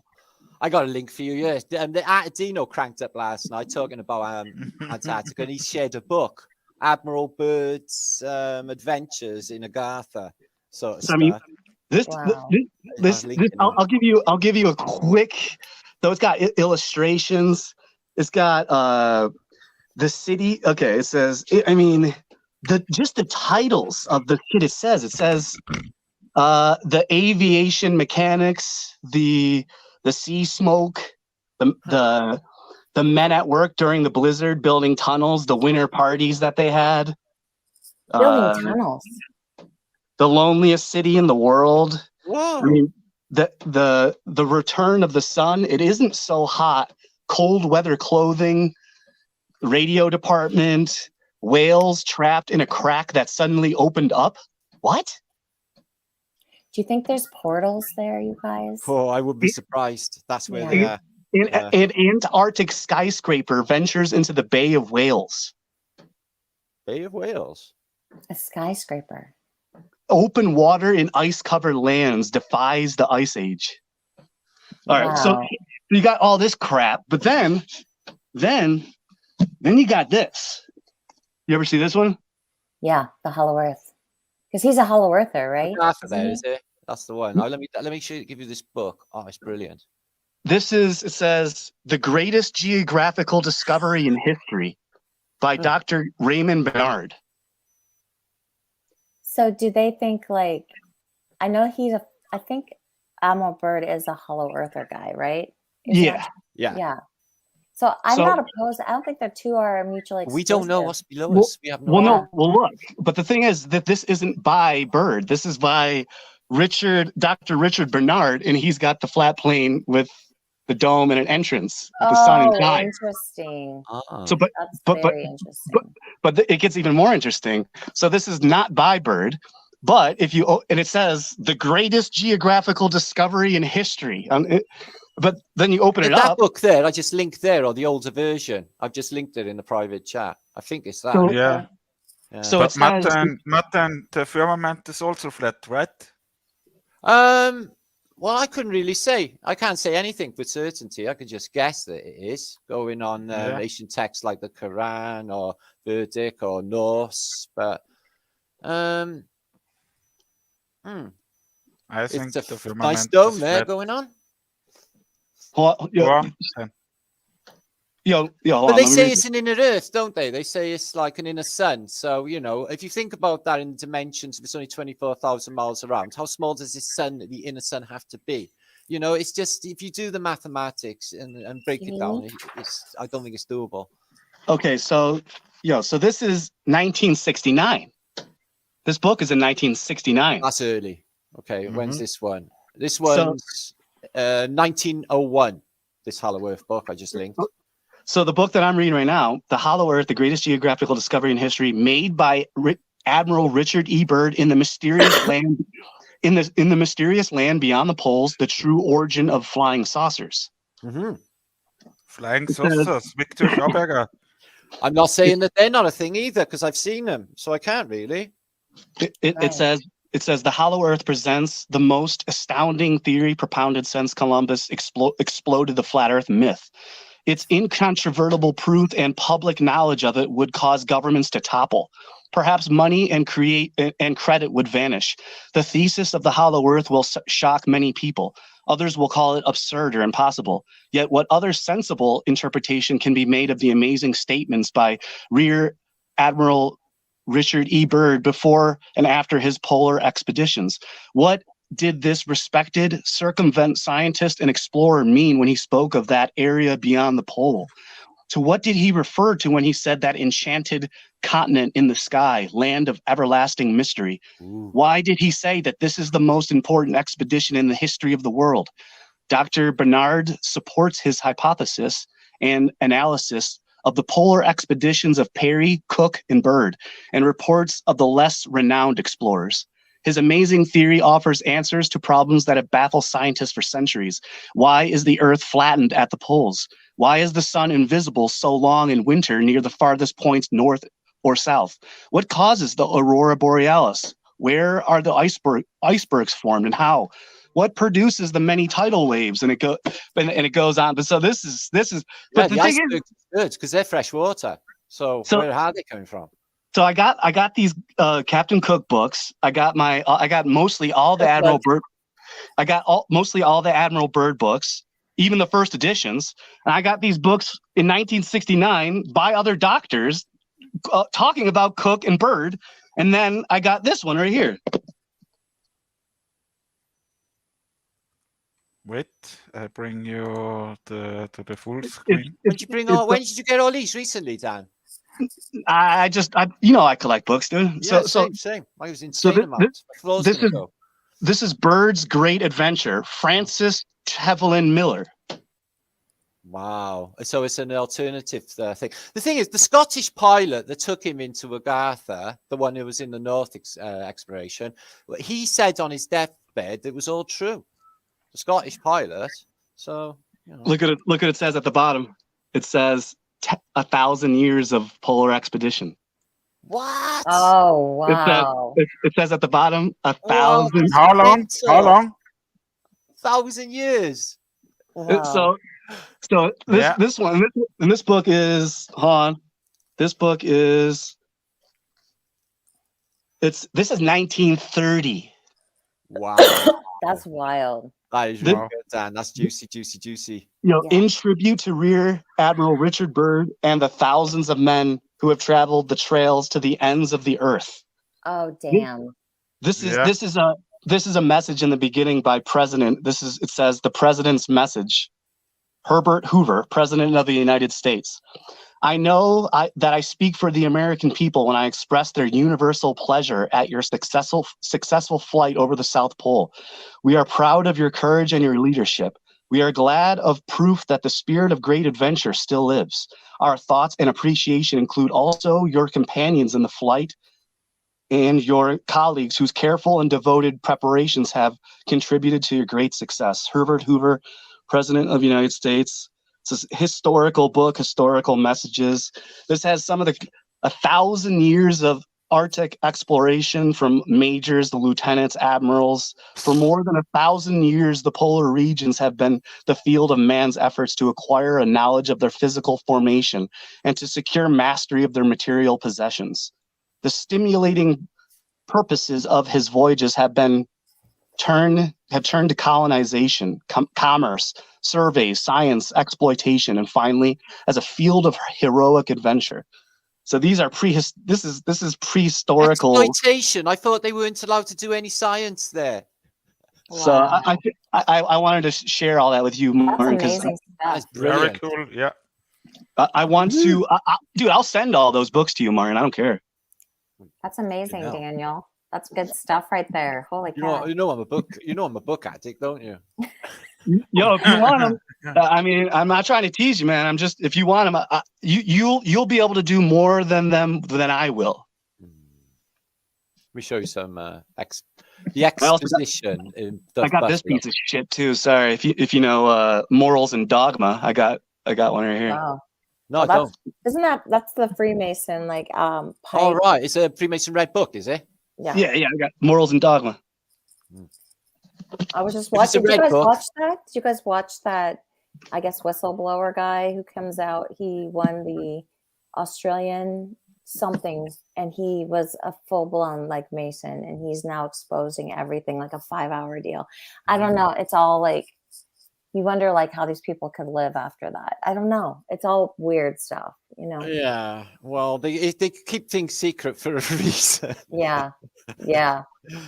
But I worked with Freemasons in my last job, but it was in retail, and they were just dumb shits. They didn't know. They didn't know. I can't imagine them knowing anything important. They could hardly talk. You have to be high enough to know like what's. Well, this is it, and whatever. So yeah, they had the Buffalo one was fantastic, wasn't it? Fully electric, and this is also, oh my god, look at it. Martin, you see all the books that I'm surrounded by? Yeah. I'm literally, it's like I mean, I got a bunch of, where are those ones? Sorry.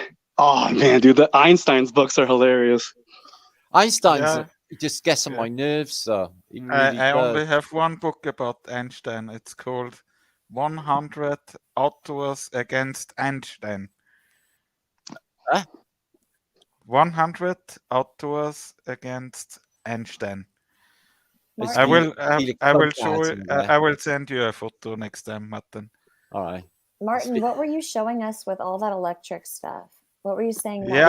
Free energy. Free energy. Oh, wow. Oh yeah, that's Buffalo basically. was the first expo to have it, but you know, the whole world's supposed to be on gas lamps at this period. Yeah, they got like, you know, this is the Victorian world, and yeah, it's absolutely beautiful, and it's fully electric.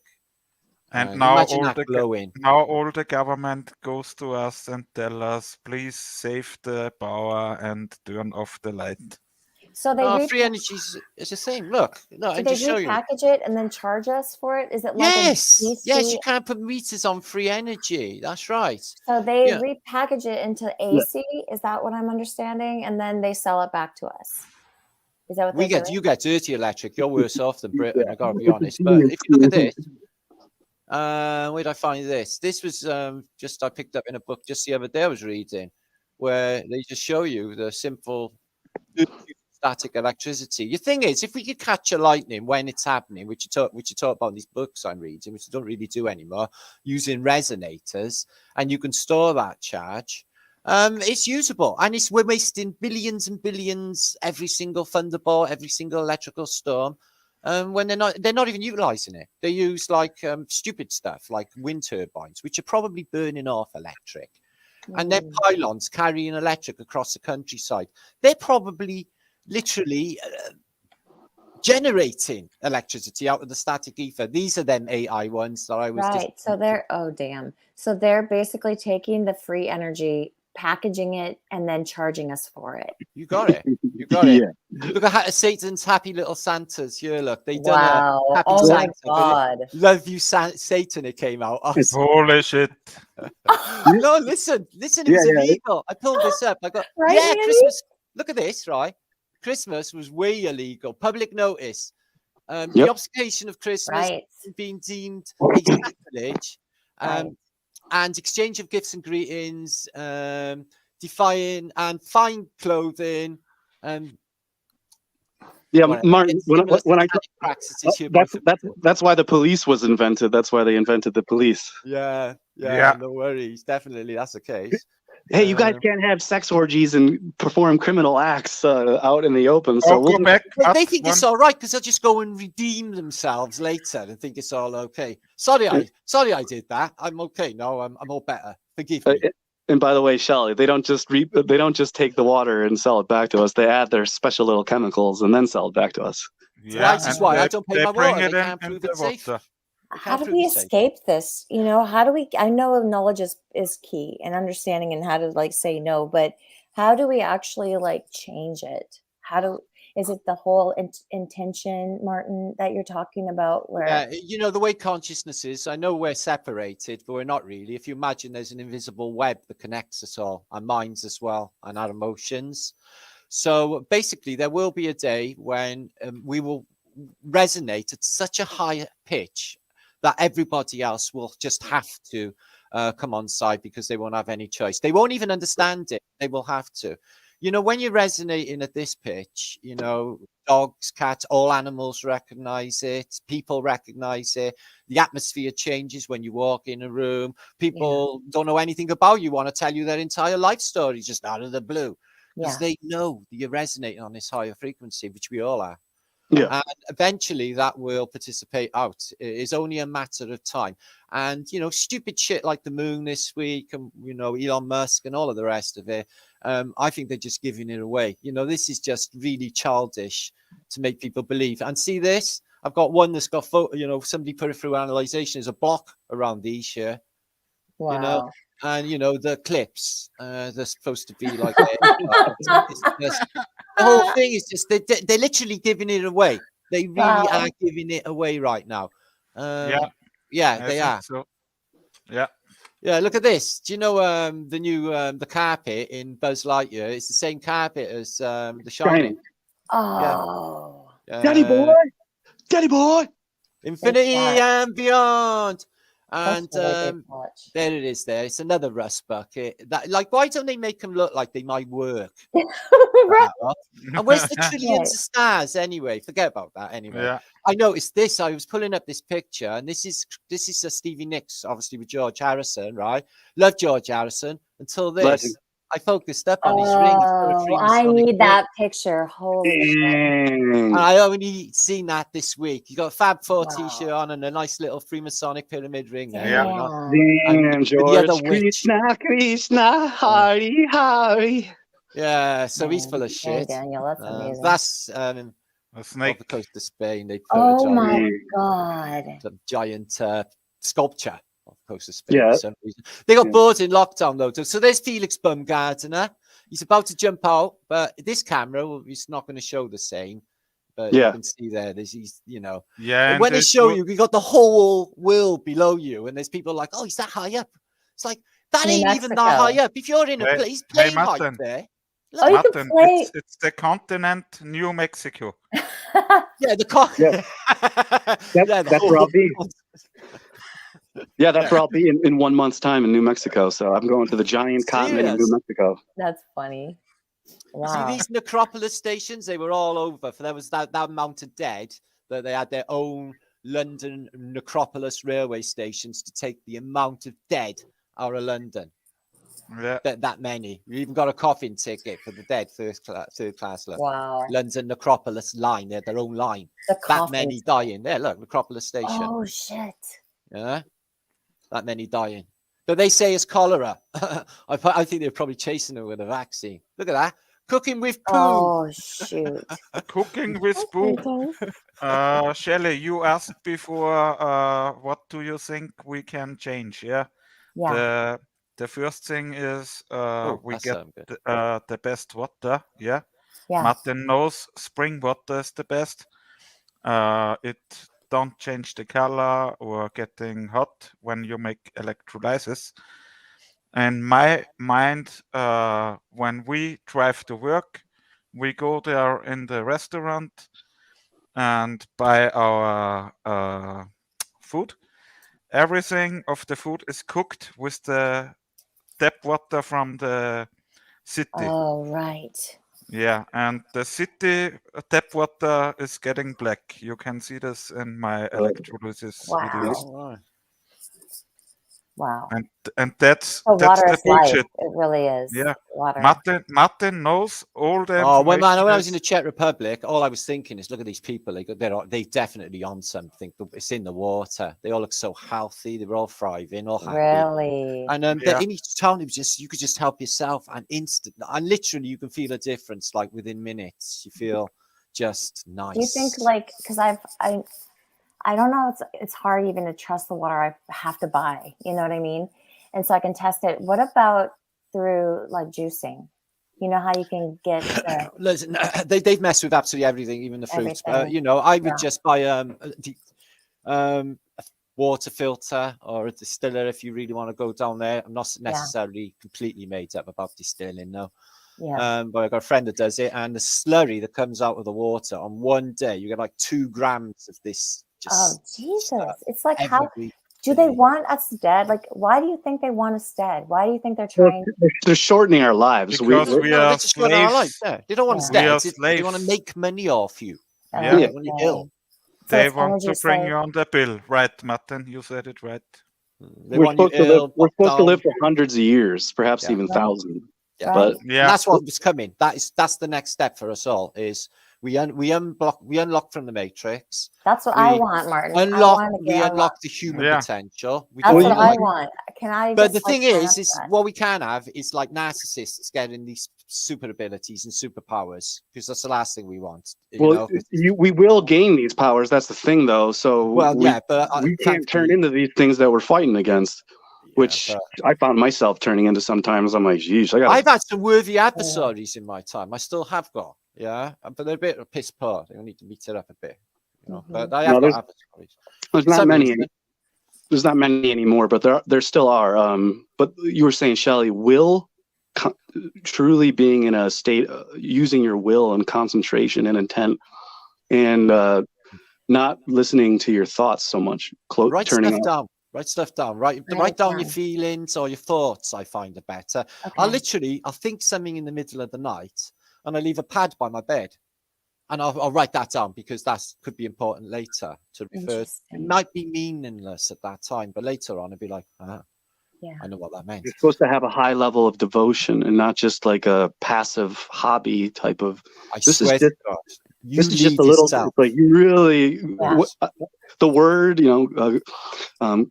God wants His devotees to be 100%. Yeah. It's like it's a purification, Dan. It's a purification process for us all. It is. Yeah. But I don't use that word too often. But no, I know. But you know what I mean. It's a cleansing of the soul, isn't it? He's not. This I don't think is he's such good information stuff. That's like real education. For people to bust out of this matrix. And oh my God, I love everybody here. It's such we need to know what to do with the power, though. That's the thing, because you just can't waste it, and this is to build a new world for the future, for the, the children to come and all of that. And everything seems to be an agenda, it's like, what is to be believed? This death thing, everybody for some reason has to die. Yeah, everyone is shit scared of it. But they're not shit scared of death. They're shit scared of the pain of death. And the pain of death is given to us by them at the end. Oh. So it's all them. Everything is them. And what is death? We don't even know what life is. Never mind death. This thing here is just to be cracked. And I bet you any money, it's just like click of a finger. You've done it. Well done, you. You can either live in this paradise place, chill out. But even me, I'm like, well, what is paradise? Yeah. Sure, even that even matches up to my expectations. What I want. I've even heard people, because my husband died, and he died at my wife died too. I'm sorry. 3 years ago. I was with her 27 years. Oh my God, I'm so sorry. Since the 80s. How did she pass away? She drank herself to death. Wow. I'm really sorry, Martin. My husband he was killed on a bicycle, and I always wondered, was he in so much pain? Did he experience this intense pain? And I was being alone and all this stuff. And then someone told me that your body just goes into shock and it protects you from the pain. Yeah, so it's like God, the people who are in that much trauma, they've literally, God just rides them through it, and they don't do that amount of suffering like you'd imagine. Really. Yeah, that's really interesting. That you can see it on their faces, that they know that they're being protected and helped through by an angel. You do. Angels walk them with hospital wings, looking for people that are worthy of help, and they will step in. And I know they do. I know they do. Yeah. I've seen it happen. Yeah. Shelley, I do meditations on death to prepare myself for dying, and apparently, just real quick, your memories will be the first things that starts to fade away, and it's like you're somewhere else, but your memories are slowly going. And actually you'll see the angels and the devils all around you in the sky. 10 months post-mortem. Before the electricity dies down in the brain, 10 months post-mortem. What does that mean? After you die, your brain doesn't stop. Yeah, that's true, Martin.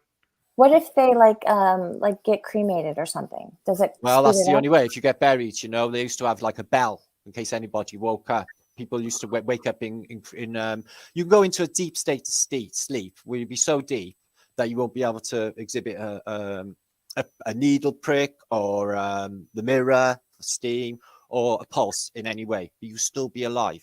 Oh and my you can God. be in that state for months. And this was the alarming thing. So in the Victorian era, they fitted them with mort bells or mort cages, so people are come back to life so often because of wrong diagnosis of death in the Victorian era. Yeah, that they would be a lot of people got buried alive, and it was a big fear. But they do recognize that the minds, the human brain, its electrical functions do not close down for at least, so maybe years. So you could be in a coffin, all right, or when everyone's around your deathbed and you've just passed over, right? And they're all fucking you can hear everything. So Martin, do you think the soul is in our brain? A soul?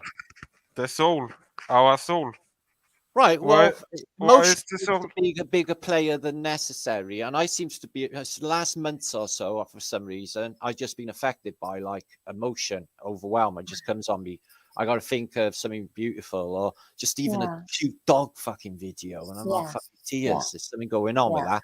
But soul it can't be in the mind. It can't be in the mind. It's not existing in the physical realm, Manny. Yeah, it is light in the ethereal plane, which is close by.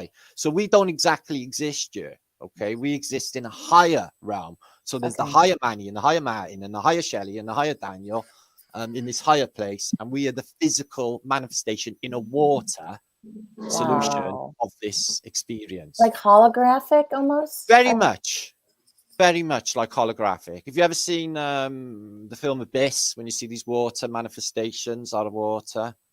So we're very much like that with carbon. You know, old people, right? They all share the same thing. I notice none of us are going to be like that, right?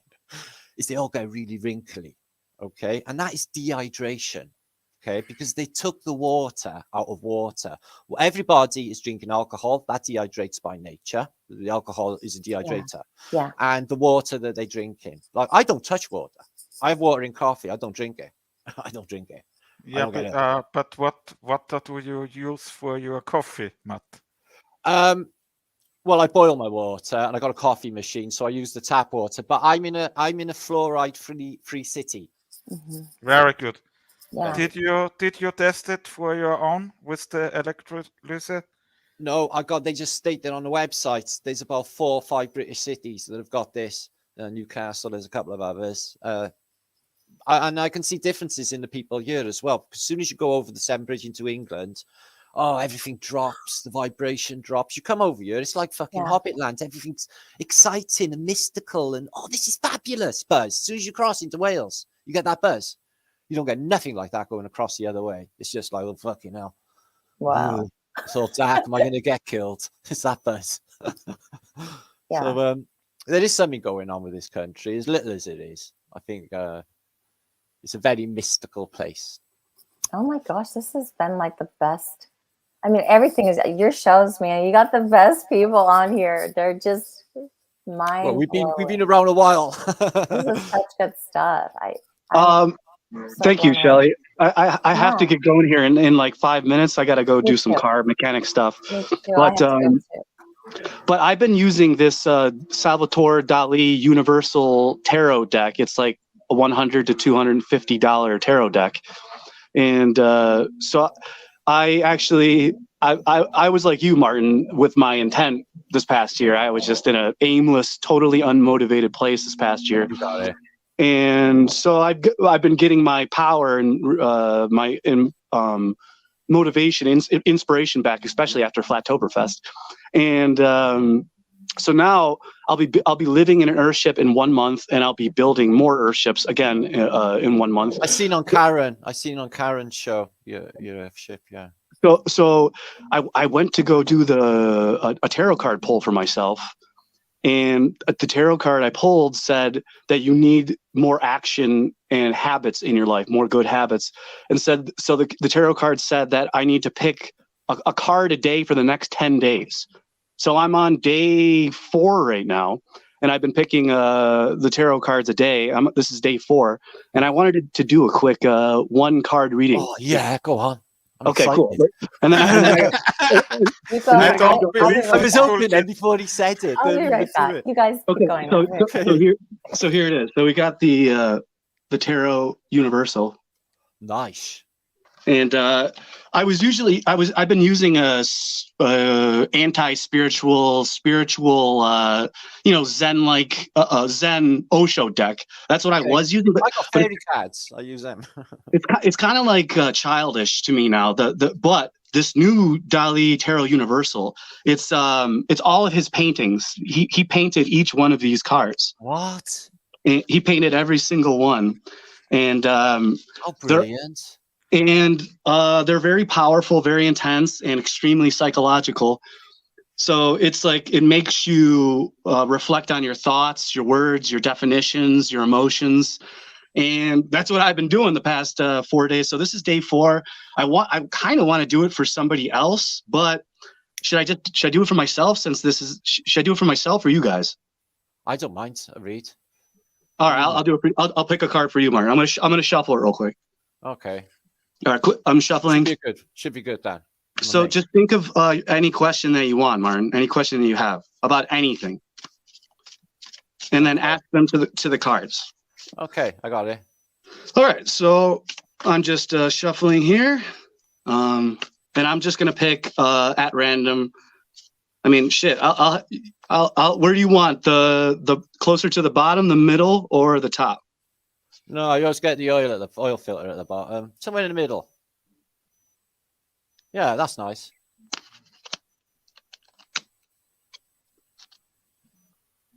Wait, cool. I bring the full screen. Wait, then. Okay. So it's got pentagrams all over it. Yeah, Freemason. And a bird, a budgie, and what looks like some sort of scientist. But there's a Fibonacci in the budgie, isn't there? That's interesting. That's one dude. That kind of looks like you. It does. And the hair. No, he looks like Mozart. What does it mean? So this is really interesting, dude. I've never picked this card. Okay, so here goes. This is obviously a 9 of Pentacles. Sorry. It's coins, actually. They call it coins in this one. All right. So yeah, it actually says that it's either coins or pentacles. So this one is the coins, they say. Okay. So here we go. This is a minor arcana. This is the 9 of coins. It says, the key theme is mature talents. It says it makes a big difference whether or not you are in this world. Sorry. It makes a big difference whether or not you are in this world, because you brought something unique with you that will make it a better place. Do not hide your talents. Be generous and show your fellow human beings the treasures you have to offer. You yourself are a treasure. You just answered me. That's the answer. I know. We were just talking about that, remember? Fucking hell, Dan. So, hold on, listen. The key to unfolding inner wealth is love. Love is not just an emotion. It is the basis and the result of the blossoming of all of your needs and talents. This card is all about the love you feel for your fellow human beings, for animals and plants, for things, events, and anything else. Love is not just the right measure in a partnership. Love is a way of encountering the world. The more talents and needs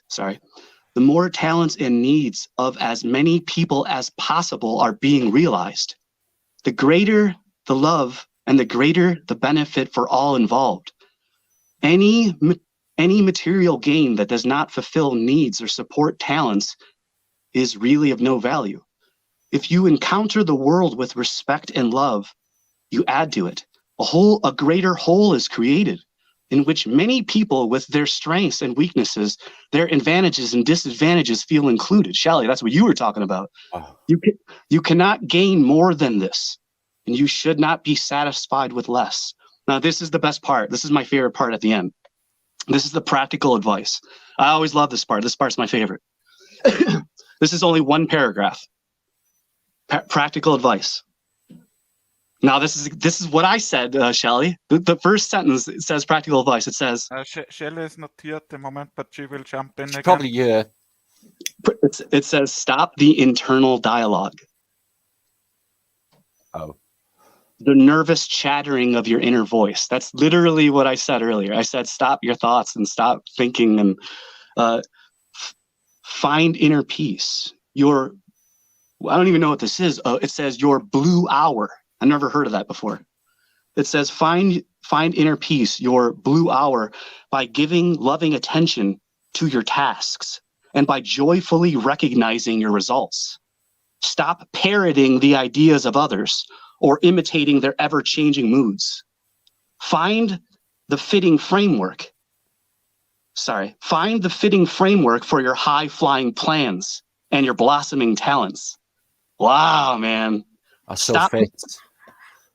This is great, dude. So stop the inner dialogue, the nervous chattering of your inner voice. Find inner peace, your blue hour, by giving your loving attention to your task and by joyfully recognizing your results. Which is what I want to do anyway. Yeah. Stop parroting the ideas of others or imitating their ever-changing moods. Yeah, that's ego-related, isn't it? Find the fitting framework for your high-flying plans and your blossoming talents. That was it, dude. Yeah, very Thanks, cool. Dan. That's fucking really brilliant. That's really helped that out. That's amazing. Thanks. Hell yeah, dude. My phone's gonna die, and my buddy. You getting fixed your motor, man. Yeah. All right. See you later, Manny. Thanks for having me on. Yo, awesome sure. talking with you, Martin and And you, Shelley. my brother. Catch up soon, Dan. Yeah. I love you guys. Double must. Thumbs. Yeah, all together. Come on, then. Woohoo. Woo. we have a new Instagram photo. I think that's a thumbnail, that is, isn't it, man? All right. See you later, guys. I love you guys. Yeah, we love you too. Thanks, Dan. Yeah, Martin. I think Shelley will come back. What's so going on? In the chat. So I'm looking at your chat feed, Susie. Yeah, in the chat. 3 Fingers is here. Yeah, man. Oi. I know. Yeah, Flatoktoberfest. Have you seen the photo from Dan Falkenbach with Max Sargent? Yes, I have on Facebook. Yeah, it's really cool. Yeah. Yeah, I've seen a few photos and I know. Yeah, that was very cool. Yeah, I've seen a few pictures out there with Dan at the FLATASTIC. He did get about. Yeah. Oh, I hope to go one year. That'd be really nice. Yeah, for sure. But I was looking at one to do in the spring. It's no point me doing one beforehand. But there's a large place not that far from where I live, holds about 300 people. So I thought do something there maybe when its weather improves and hire the place and just have a flat earth British. Because there's been thousands turned up this year to my dues. I had a big convention where 300, one with Dave and Mark Devlin and others. And then I did the tour. And then I did another convention. And so it was like thousands involved. So I want to do that again because we're not seeing anybody. And winter, yeah, it's too cold to actually want to go out and do anything really. I don't want to go boating because it'd be like, an Arctic experience. So I'm not feeling going out boating at the moment. But it's good for research because I know Dan's told me that now I'm going to be fucking nuking the internet with information. I feel that. And you have the right fingers for it, Martin. You find out the good stuff. I know. It's just sometimes it's like you said, and about parenting and us. It's what it is with me. Is I find that I don't watch hardly anything really. Only keep an eye on you lot and see what's happening. Is the internet's just messed up. It's a lot of fake information. It's like today I posted on my community page because it says that Bruce Willis is dead. So I'm like, oh, is he? So Google it and it says, oh, Bruce Willis is not dead. And then it says Bruce Willis is dead. And then it says Bruce Willis. know. So I don't know. So I put it on my community page to ask in the community, is he dead? Is he alive? Did he die? Is he alive? Is he dead? So what it is now, it's a daily dose of fucking false information. You got these AI images chucking around that people are going viral with, and other people are going with, thinking there's some amount of fucking reality in it, which is dangerous. Because if they just keep muddying it up as much as that, eventually, no information except for hopefully mine, because I got it in written down in fucking volumes of texts that I can find and in hard drives of my own information, luckily. But other people who are taking it from the current day in the last couple of years from the internet. So I've been searching images, right, for 10 years now, and you get to see the same old fucking images. If you see something that's new, yeah, it really does stick out. It's like, whoa, what's that? Otherwise, they're always copied. I always see Google search, other search machines. They're always the same pictures. Always. It's like there's no others out there unless you go into the past and dig into some of these catalogs and stuff, which is what I do. But if they keep on doing it with AI images, fake information, eventually it'll be so mistrustful, the internet, including YouTube, that it'll just be a joke. They would have made it a joke, is what they would have done. And that would have been by design. Yeah, it's just to make it such a confusing fucking mess of information. Like that film. Did you see it? Died suddenly? No. About the Novid, the film about the undertakers reporting on strange worm-like things in people's veins in autopsy. you heard about this? Did you see that film? No, but I think you can send me the link. I can. It's oh, I got it somewhere. It's on Rockfin. It's taken off YouTube, so it's hidden everywhere, but it's hidden so everyone can find it. It's gone viral. Yeah, I have a Rockfin account, so yeah. Well, you can watch it without logging in anyway. I did. Yeah, Sean told me I should make it. You should watch it. I only watched that about 3/4 of an hour. I couldn't stand it. It was nasty. But what I did get from it, it was bits of truth and a whole lot of bullshit, you know, from the Globetards and their sort of thinking. Yeah.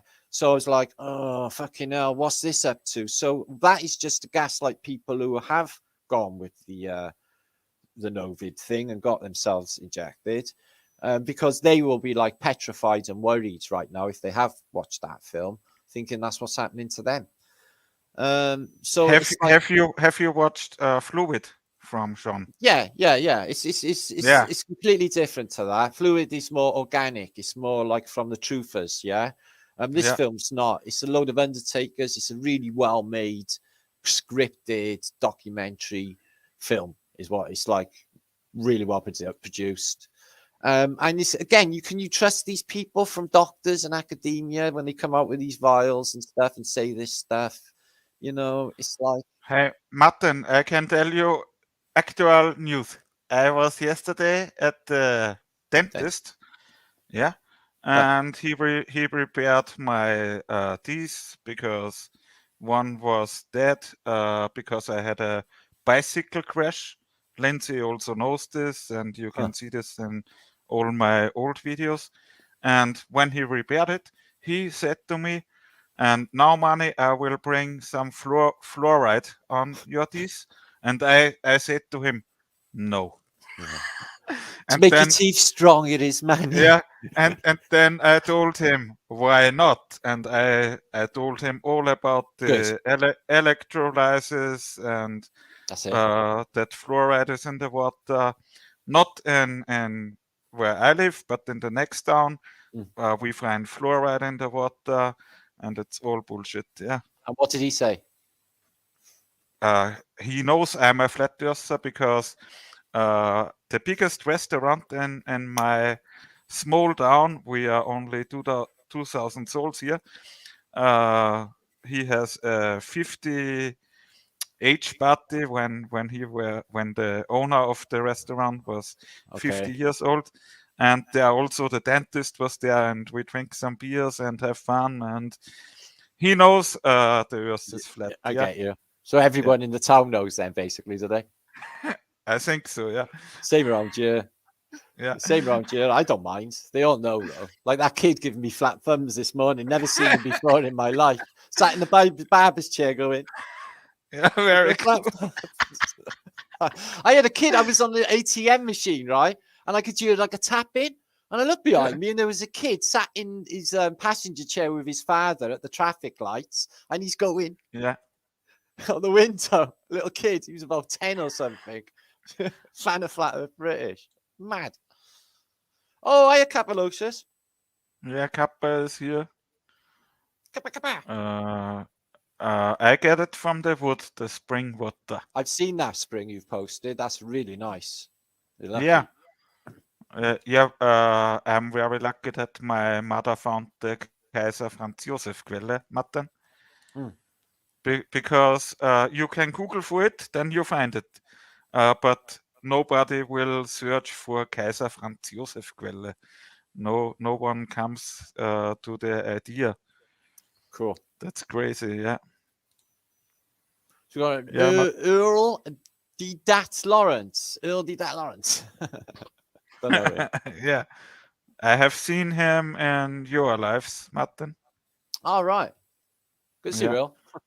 Yeah, and yesterday Sean wrote me he will go live with us, but maybe he have some stress.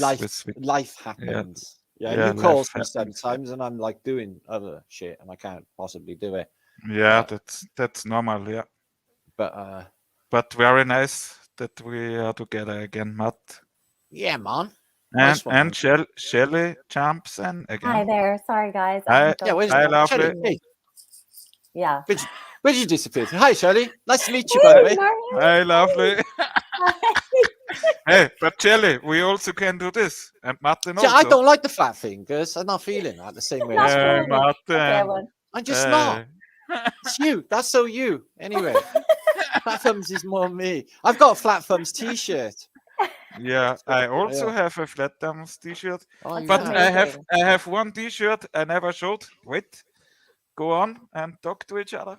I've got a good t-shirt. Isn't it true? Like, oh, you knocked yourself out there. You knocked yourself out there. That's weird. That was okay. There. Isn't it true that the hand sign? Because I've been studying this Freemason stuff. Like, it's like a Freemason sign, right? Yeah. You can just look at the handbook of Freemason signs. That one is like the third one down. So, right. Yeah, and that one, funny, and this thing like that. Flat lives matter. All that. Yeah, flat lives matter. Alex, I did that for years, right? Alex, I used to study vlogs. Flat of British man, legal speaking. Oh, nice. Yeah. Right. That is nice. So that peace sign means like V for Vril or something like that, isn't it? Well, it's this Freemasonic symbol. It's why Winston Churchill used to do it. Because if you do that, it becomes a pentagram though. Oh. You do that. Oh, shoot. I know. So it's all coded. But it's insidious what's going on in the background. I try not to think about it too much. I put a vlog up this week. I got really spooked. I sort of haunted myself this week. In the last couple of months, I literally freaked myself the fuck out. There's an old bloke lives next door. He's an old twat. He is. He actually called me a nigger. I'm not even. Oh my God. Yeah, he's a real knob. He's like old racist guy, yeah, British guy. Holy shit. Damn. Yeah, I know. Weird, isn't it? And he called me a grass. He called me a nigger. And my friend said I to him, and he spat at her. Okay. So anyway, I thought he was dead, right? So I went to I phoned 101. The woman on the phone, the police just started shouting at me, so I couldn't get on there. So I phoned basically 999 emergency services. Can you go and check? I think he might be dead in there. And they're like, you're overreacting. Don't worry. It's like, oh, okay. And my friends were saying, and my son was saying, you're overreacting. But there's been no movement, and it's just really weird feeling. So I started to get spooked. I could feel things coming down the hall, like sort of following me and feeling like breathing on me, and just fucking freaked out by it for weeks. Yeah. And then I find out he's not even dead. He's in the hospital. Right. So I just did all that to me. I spooked myself out. That's me doing that to me. Oh, you're kidding. I know. I did it to myself. He's not even dead. He's not even in there. So that's the power of the mind, huh? Yeah. So you got to watch it. I've noticed, I got to do stupid shit. I will, confess I may as well. Like sometimes I obsess on stupid shit. I don't even know why. Yeah. Yeah, and I'll give it too much thought as well. And it's like, it doesn't even matter, and I'll just drive myself fucking mental with it. This is why I research so hard, is so I don't actually think stuff. Yeah. And he just done me a card reading just now, Dan, right? Dan Falkenbach, like a tarot reading. And it stated that it's like, stop listening to, he tried to tell you, because you stated earlier, about listening to the mind chatter. Right. And that's what he said when he read it out. He said, quiet in the mind chatter, which is what I need to try and do, really. Because is the mind chatter really ours, or what is it? Are our thoughts even our own? Right. I get into the point now where this is what I was thinking is, because there's no time as such, okay, there's only ever the nows, okay? There's the nows of the past, which means that if you're walking down the street in 1901, you're still there in 1901 now, which means the past still exists right now, in this now as well. That means the future does as well, all in increments of now.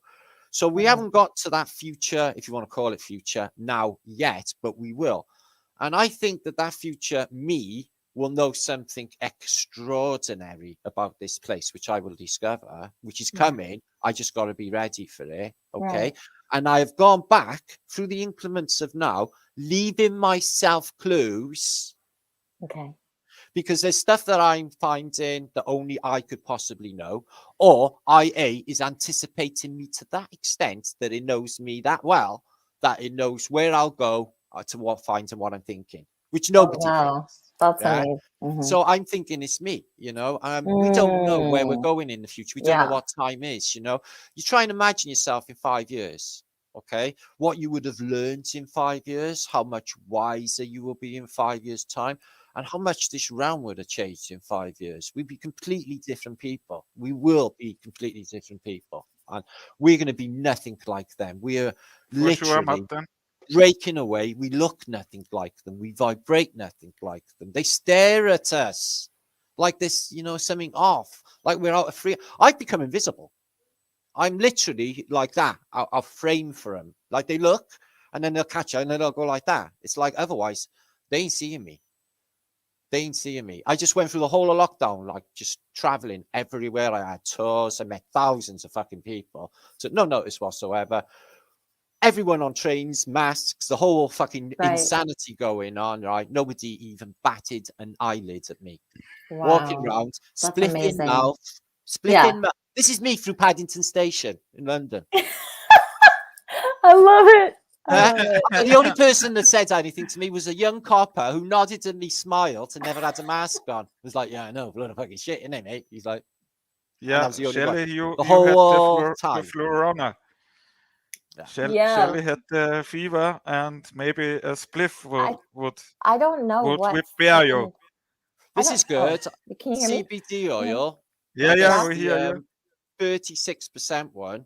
Okay. Yeah, that's a really nice one. I don't know what happened, but something happened. There's been a lot of chemtrail spraying, and I live right by the ocean, so usually those kind of blow outward. They blow inward, and it's like the best. But for whatever reason, and I don't know what happened, but I had the fever for like 4 weeks, and I'm like, what the fuck? Because I eat healthy, I try to do everything right, you know, and I feel like I almost got attacked somehow, and I'm trying to understand, like, what is this? Like, how do I beat that? You know, I try to do everything right, but then I was floored since like December 31st. Well, there's the question, right? Is do we control our bodies, our minds? Because if we're running, you know, it's like if you were starving and you hadn't eaten, right? You're going to literally torture yourself into having to eat. Right. Your mind is doing that. Yes. And the mind creates a lot of stuff. Okay. Yeah. And you just stated that you were suspicious of the chemtrails. I am myself. Yeah. I've been getting like sinus issue, headaches all the fucking time lately. I can't get sleep some nights. The headaches are that bad. Okay. Yeah. But there's also a buzzing in the background that I picked up on, like a harmonic, which wasn't there before. Yeah. Low, really low. So it could be something to do with that, but other people are saying the same symptoms, the fever thing. It could be just the electromagnetic changes that are happening. Something's happening with the atmosphere. If you haven't noticed that the weather is gone to shit, okay? It was freezing fog here today. You can see your hand in front of your face. It's just insane, okay? So summer, should have ended in September. That's what it used to do. And it ended, 2 weeks ago? People were still in T-shirts in Britain. Never happened before in my life. Okay. Wow. I'm 55. It's never happened before. Yeah. Wow. Okay? I know. So this is just like, and it's across the board. Extreme weather. Something's happening with the sun. When I stated I thought that it was a lower azimuth in the sky than I've ever remembered it, but I can't really like refer back to my last year's memory of how low the sun is in the sky this time of year. Right. But 1:30, and it's like it's on its way down. Yes. You know? It's just like so low. Right. It's like further out and further. Right. You know, but it's I will also check this for you, Martin, with my B1000 on the weekend. You have to, Manny, because there's something going on with the azimuth, mate. It's definitely dropped. And they tell you what, they're speeding up the days as well, because the days gone like that. And the sun's just something is going on faster. I know. Something is going faster. Yeah. Wow. It's like a day's like a week. You know, I want to post every other day, like on my channel, but I can only manage once a week on a flatter day, because as soon as I've got my research together, it's literally the weekend. It's took me that week. It's took me the week. It's like just it's sped up, huh? What do you think? What do you think the next move is going to be? What do you think their next game plan is? Do you know? Like, do we know what our next? They're trying. Well, what alarms me? I know. Go on. I found it before. Sorry, I have to tell this. They mixed Rona and fluid together. Right. You can right. get the test for it. No, they won't try that again. The combination. I did see that. Nobody's going to go for that again. They've just had another breakout in Britain. Like, we got all these migrants in these migrant camps, and they said, oh, they've all got diphtheria. Inject every one of them. So they've literally just gone around injecting every single one of those migrants in them camps. And there's obviously something else going on with them injections. So they've never stopped going on with that. I presented a book like 5 years ago about how pharmaceutical companies always cyclically invent diseases in order to make money. And this is this is the oldest trick in the book, is the old health scare, because everyone is scared of dying. So they're just going to run to the man, aren't they? Like they did with this one. Yeah. But they won't pull that again, Manny. They can't. Yeah. So it's gone absurd, hasn't it? The moon stuff, what just happened with COVID, all of this stuff is absurd now. This Elon Musk guy is a joke. Can't even tell what even gender he's complete the joke. Gender thing as well. That's if they carry on with that, it's going to only end in a very bad way, isn't it? I can't. This the whole. And Martin, you made a great find at your last live with Lady Gaga. Yeah, the Dong show. Yeah. Have you seen this, Shelley? What, the Dong show? The Dong show. I'll show you now. Santos shared it. I will give you a tag in my Facebook. Shelley. This is not good. So that's hilarious. I am embarrassed now in front of you, Shelley, to be showing this. So actually, funny. Let's see it. Show it. Okay. The Dong show. The Dong show with Shelley. This is gonna be good. Had a male attendant. You were a hermaphrodite. You joked about that was a great film. But you know why it's okay? Because what these festivals are all about is suffering for your love of music.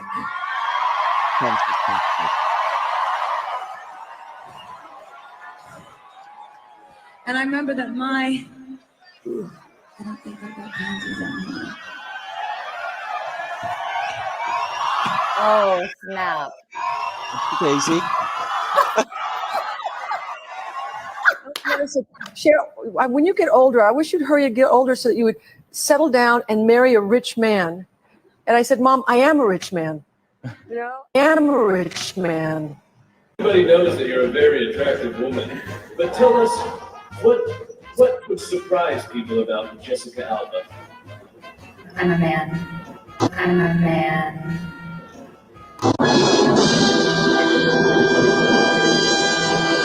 From a hot man to one of the hottest women in the business right now, Megan Fox with me now. Why do you shake your head? Because I'm pretty sure I'm a doppelganger for Alan Alda. Oh, God, hot is here. I'm a tranny. I'm a man. I'm a tranny.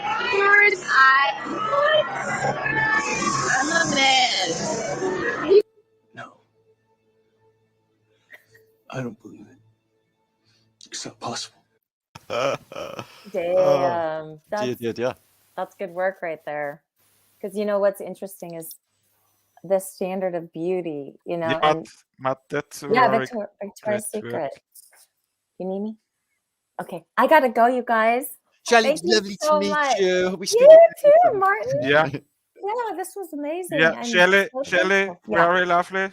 Thank you, lovely. Thank you. We'll see you guys later. I love you. I love you, Shelley. Love you guys too. Thank you, Manny. See us next week, right? Bye, Martin. Sure, lovely. Yeah, definitely. Okay. Ciao. Bye. Yeah. Ciao. Yeah. She's very lovely. But, I don't ask this before. Was it the first time that you going live with Shelley? I didn't even know of her existence until just now. Oh, never heard it. I think I've seen it in my chat. I've never seen. No. New to me. Shelley is a great filmmaker, Martin. Oh, is she? Yeah, she makes Flatlanders.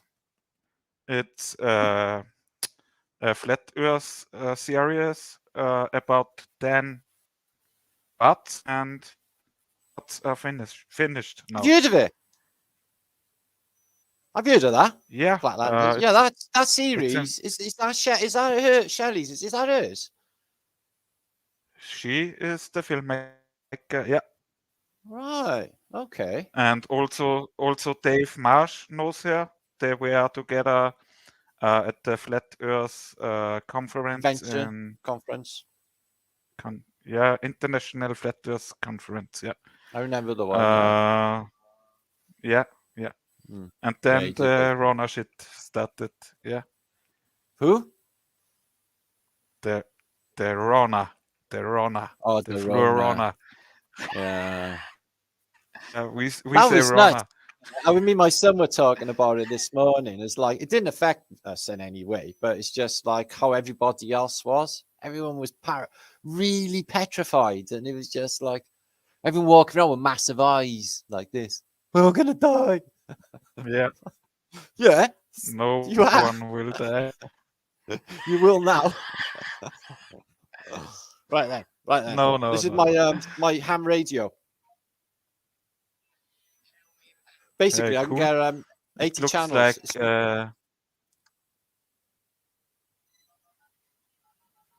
yeah, very cool. For the boat. It's for the boat. I use it for my boat, but I tell you what, my son got one as well. I can talk to him when I'm off board and he's somewhere else. And it's got 80 channels. I can pick up the shipping for this as well. So it's a ham radio. Yeah. It's a proper CB. It's a CB. It's fucking awesome. I listen to stuff. Yeah, Citizens Band Radio. And you can listen to things happening in the night, sort of. Yeah. Aircraft. I was a CB funker in Austria. Same. I had a Midlands 80 CB and I had a 16-foot dipole out of my bedroom window, which was on the end of a scaffold pole. And it was brilliant. The antenna was on a tripod. I literally put it on a scaffold pole. It was right up. I put it on big clips. It was the best around. And I was right on top of a mountain, on halfway up a mountain where I lived.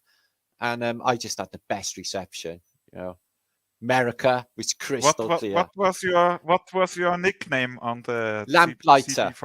Lamplighter. My name was Wormy. No way. Ever heard? I'd still have one. I have got one, but I mean, I got a radio on the ship as well, which is a brilliant radio on the ship. It's got everything on there. It's got international shipping and tells you you can pop courses on it. You can do everything on this radio we got.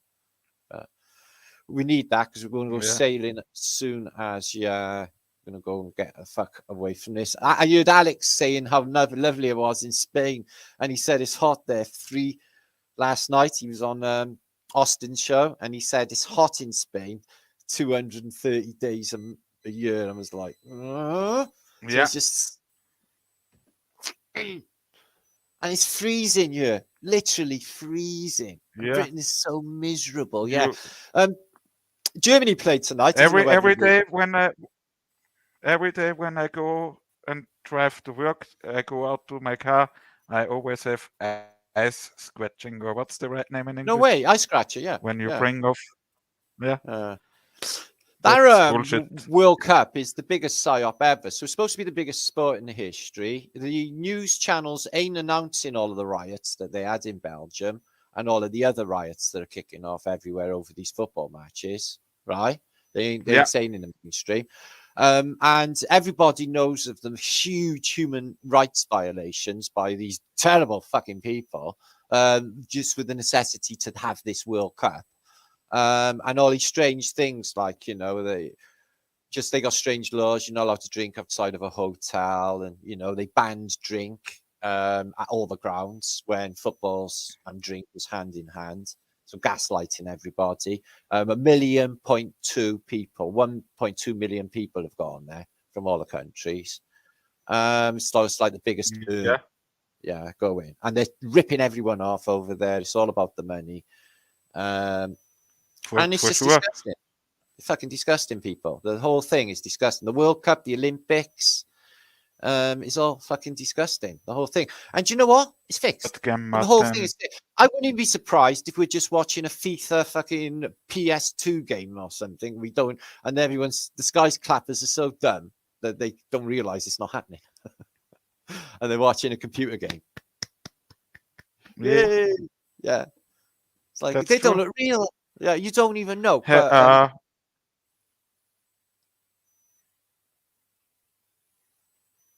they do it with horse racing.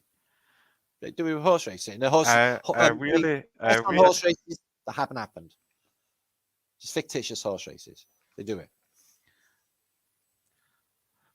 Martin, I was a big Manchester United fan, a really big one. I was in Manchester. I watched Manchester United against Arsenal. It's 6 years ago or 7 years ago. The atmosphere in the stadium was the Old Trafford, very cool. Amazing. Yeah. I also have Fana. I will send you a photo. Arsenal take a lot of fans with them, don't they? They just fills the other half up. Yeah, big game. But I have autograms of Carrick, Michael Carrick. No way. Do you know? Yeah.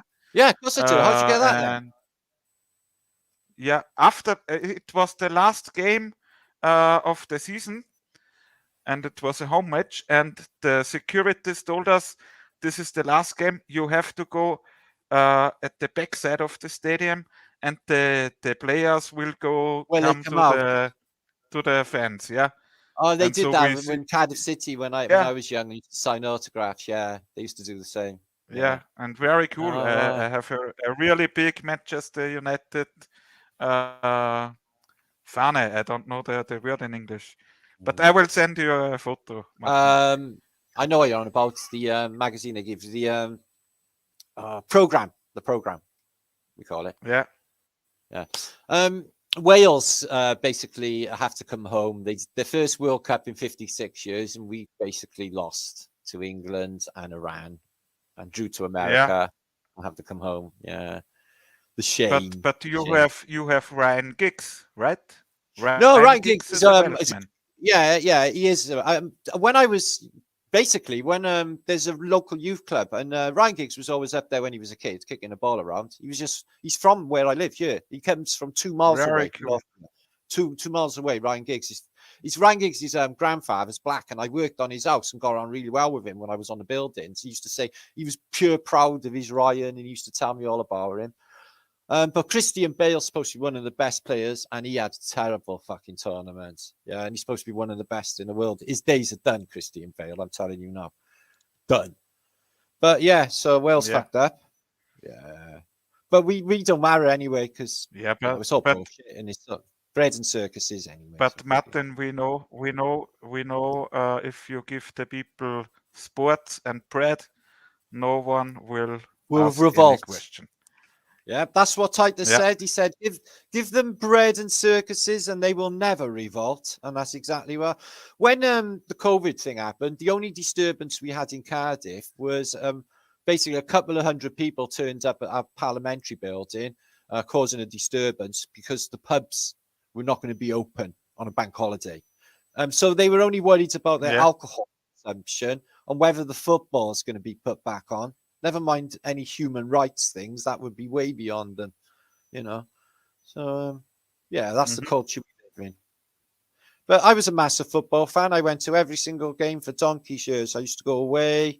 I was more of the hooligan sort of angle to it, basically, because Cardiff City had a famous Cardiff City intercity crew, which used to turn up to like other grounds where they used to meet their fans to go and have a bloody good fucking fight. And That's what sort of thing everybody used to do back in the old days. It used to be normal. Just go to the football, have a big fucking riot, probably get arrested, your head kicked in, or kick someone else's head in. This is British football culture, I'm afraid. Everyone knows it as well. I know. There are very cool football films and of the English man. football. Yeah, there's one there. That one. What's it? Rise of the Foot Soldier. Right? Hooligan. Hooligan's a good film. Yeah, Rise of the Foot Soldier. You should see that. That's fucking good. That is. You have sent me the title. I have to research it.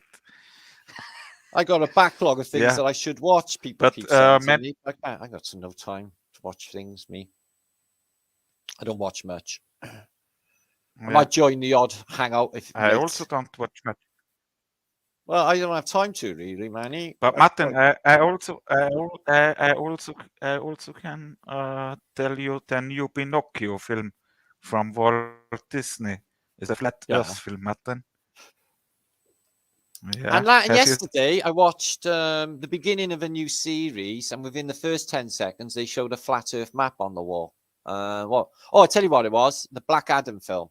Yeah, they had it in there. I watched that. First 10 seconds. There's loads of flat Earth stuff being put into films now. I don't know. They're just doing it all the more and all the more. Yeah, you get like literally flat Earth maps everywhere on these things nowadays. I'm telling you. There's been a few. I posted one last week. It was in Jeepers Creepers. The girl on there says, "Oh yeah, Jeepers Creepers ain't real. Like the Earth's flat. And she goes on about moon landings and they're doing it all the time. And that conspiracy program. What is it? Stranger Things. Now they don't go on about flat Earth and Stranger Things, but they talk about every other conspiracy on there. I've stopped watching it. I did watch the first series because I kind of like Winona Ryder. I think she's all right. Hopefully she's a female. She's little and tiny, so that probably be a good thing. I feel embarrassed now showing Shelley that showing Lady Gaga's dong. Lady Gaga, that was great. Back's gone. What's that, bro? And Sandra Bullock is also a man. Sandra Bullock is also a man. Sandra Bollocks is a man. Yeah, and I tell you else, Sigourney Weaver, all 6'7" of her. Sigourney Weaver, the alien killer. Yeah, she's a big dude. I wouldn't have believed that Church and Thurston South African woman, Charlie Sharon, was a dude because she's so really beautiful looking. But I was wondering why she was really, really massive. She's really, really massive, isn't she? So I watched the film last night, Manny, right? It was a horrendous film. It was the new Tim Roth film made in 2022. And it was called Resurrection. Oh, fuck me. This film was a nightmare. It was gnarly. It was really good, actually. I would watch it again. Yeah. No. And this woman, she's like a famous British actress, and she looks like Emily Blunt. I can't remember her name now. She's a really good actress. But there's one part of the film, and she's just laying back on a park bench like that. And she got a bigger Adam's apple than me. It's like sticking out like that. Holy shit.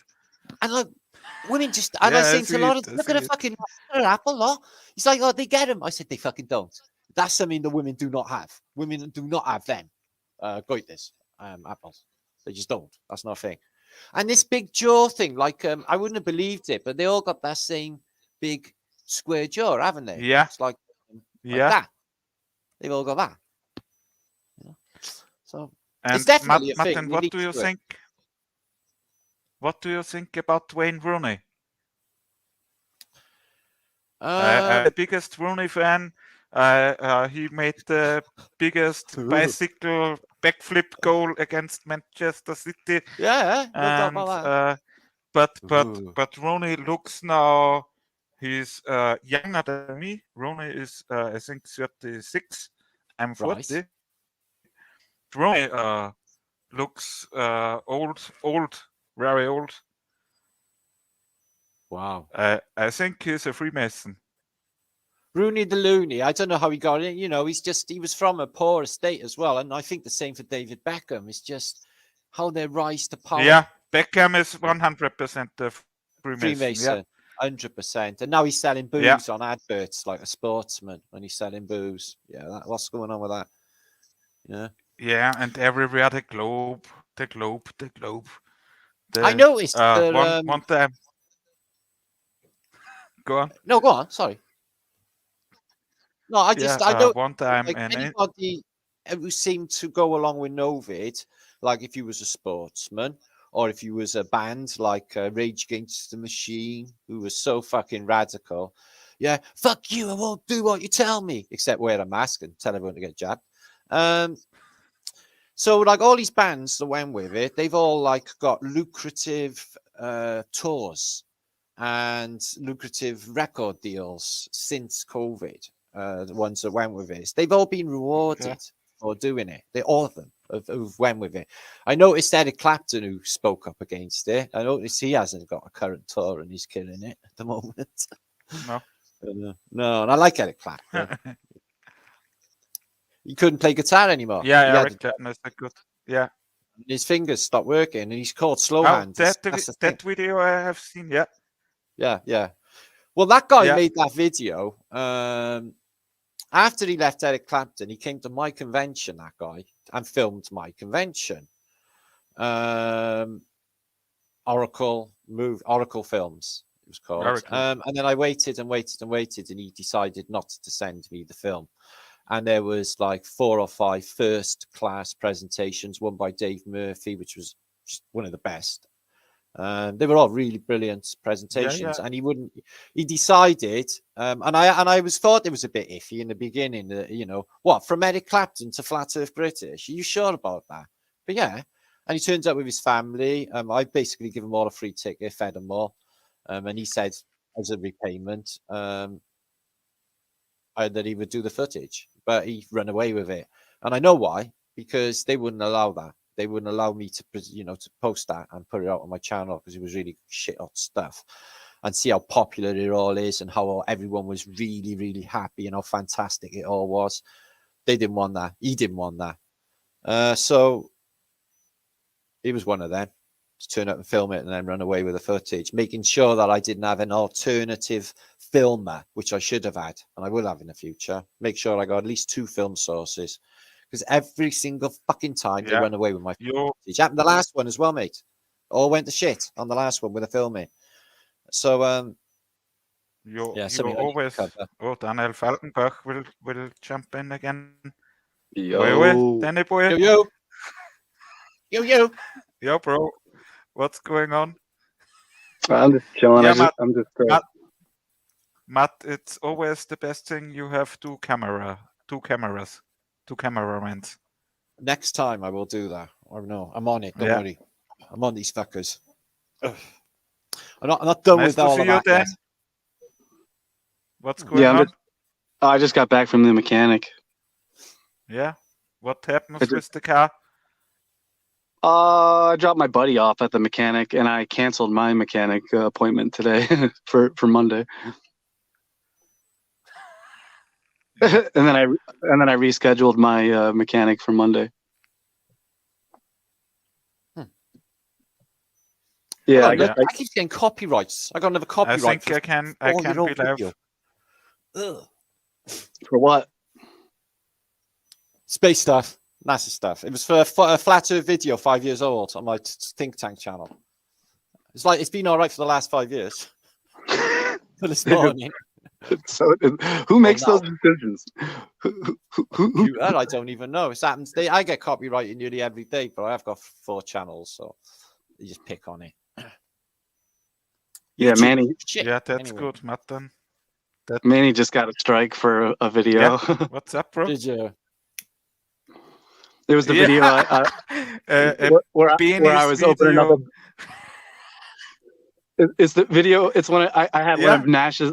I got one of NASA's official document books. I got a lot of them, and it shows the penis shaped orbital path. Okay.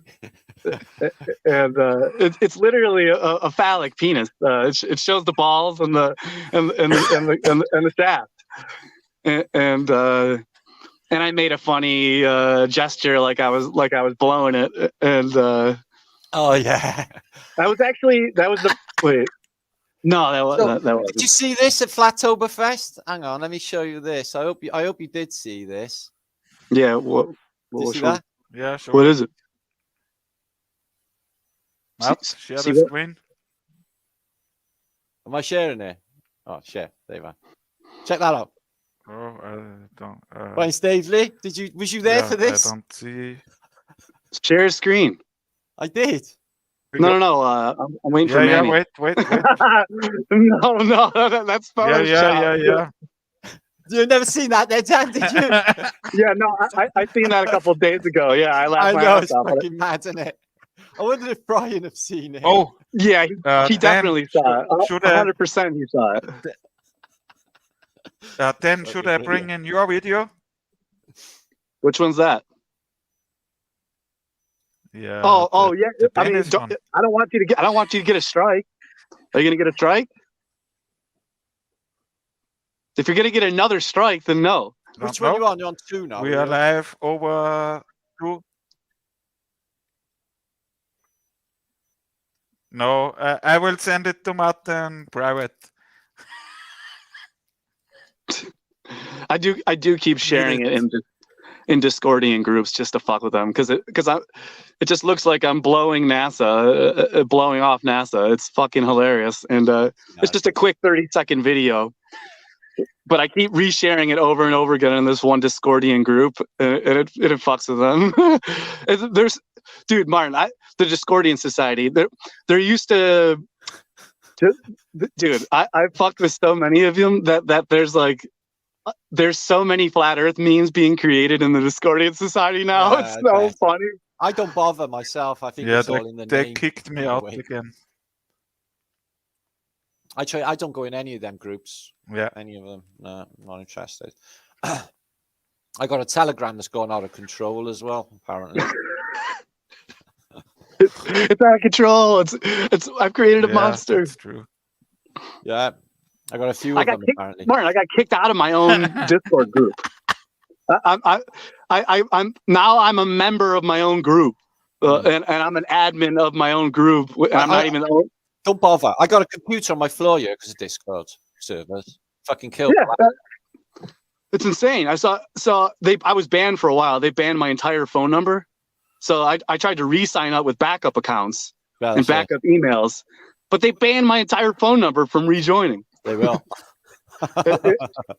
And they were really fucking with me. The Discord staff. Bastards. No, they were really fucking with me in the emails they were sending me.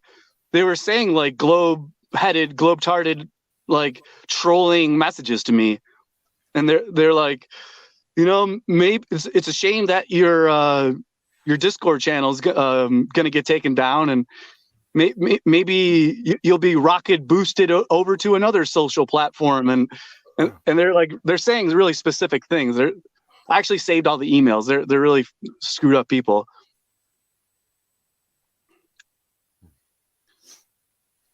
Kicked out of your own groups. I can't find my channel half the time, and now YouTube have done this new stupid shit. Everyone can't see my videos. It just shows like I haven't made any content in 5 months. If you look on my channel, you got to click like the icons at the top, like live. You got the live icon, which is not really like visible. Not so much. Yeah, no, So they're all hidden. All my videos. So I don't know if they're trying to get you away from doing live events or make it more favorable to do live events because they're not being shown and they're not being, shared the same way.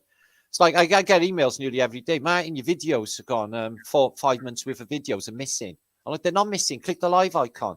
So nobody knows. I guess they'll get there eventually. Don't know. Yeah, it used to be. if you just do a live video, it would be added to your regular list. Well, that's it. But now they've separated them all out into categories. You got your playlist, you got your shorts, you got your videos.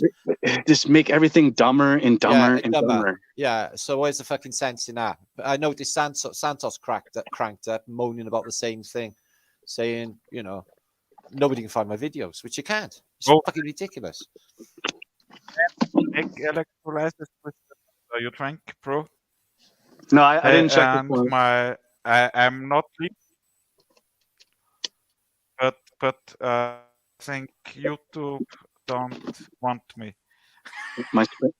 My spring water. It was not me. I never left.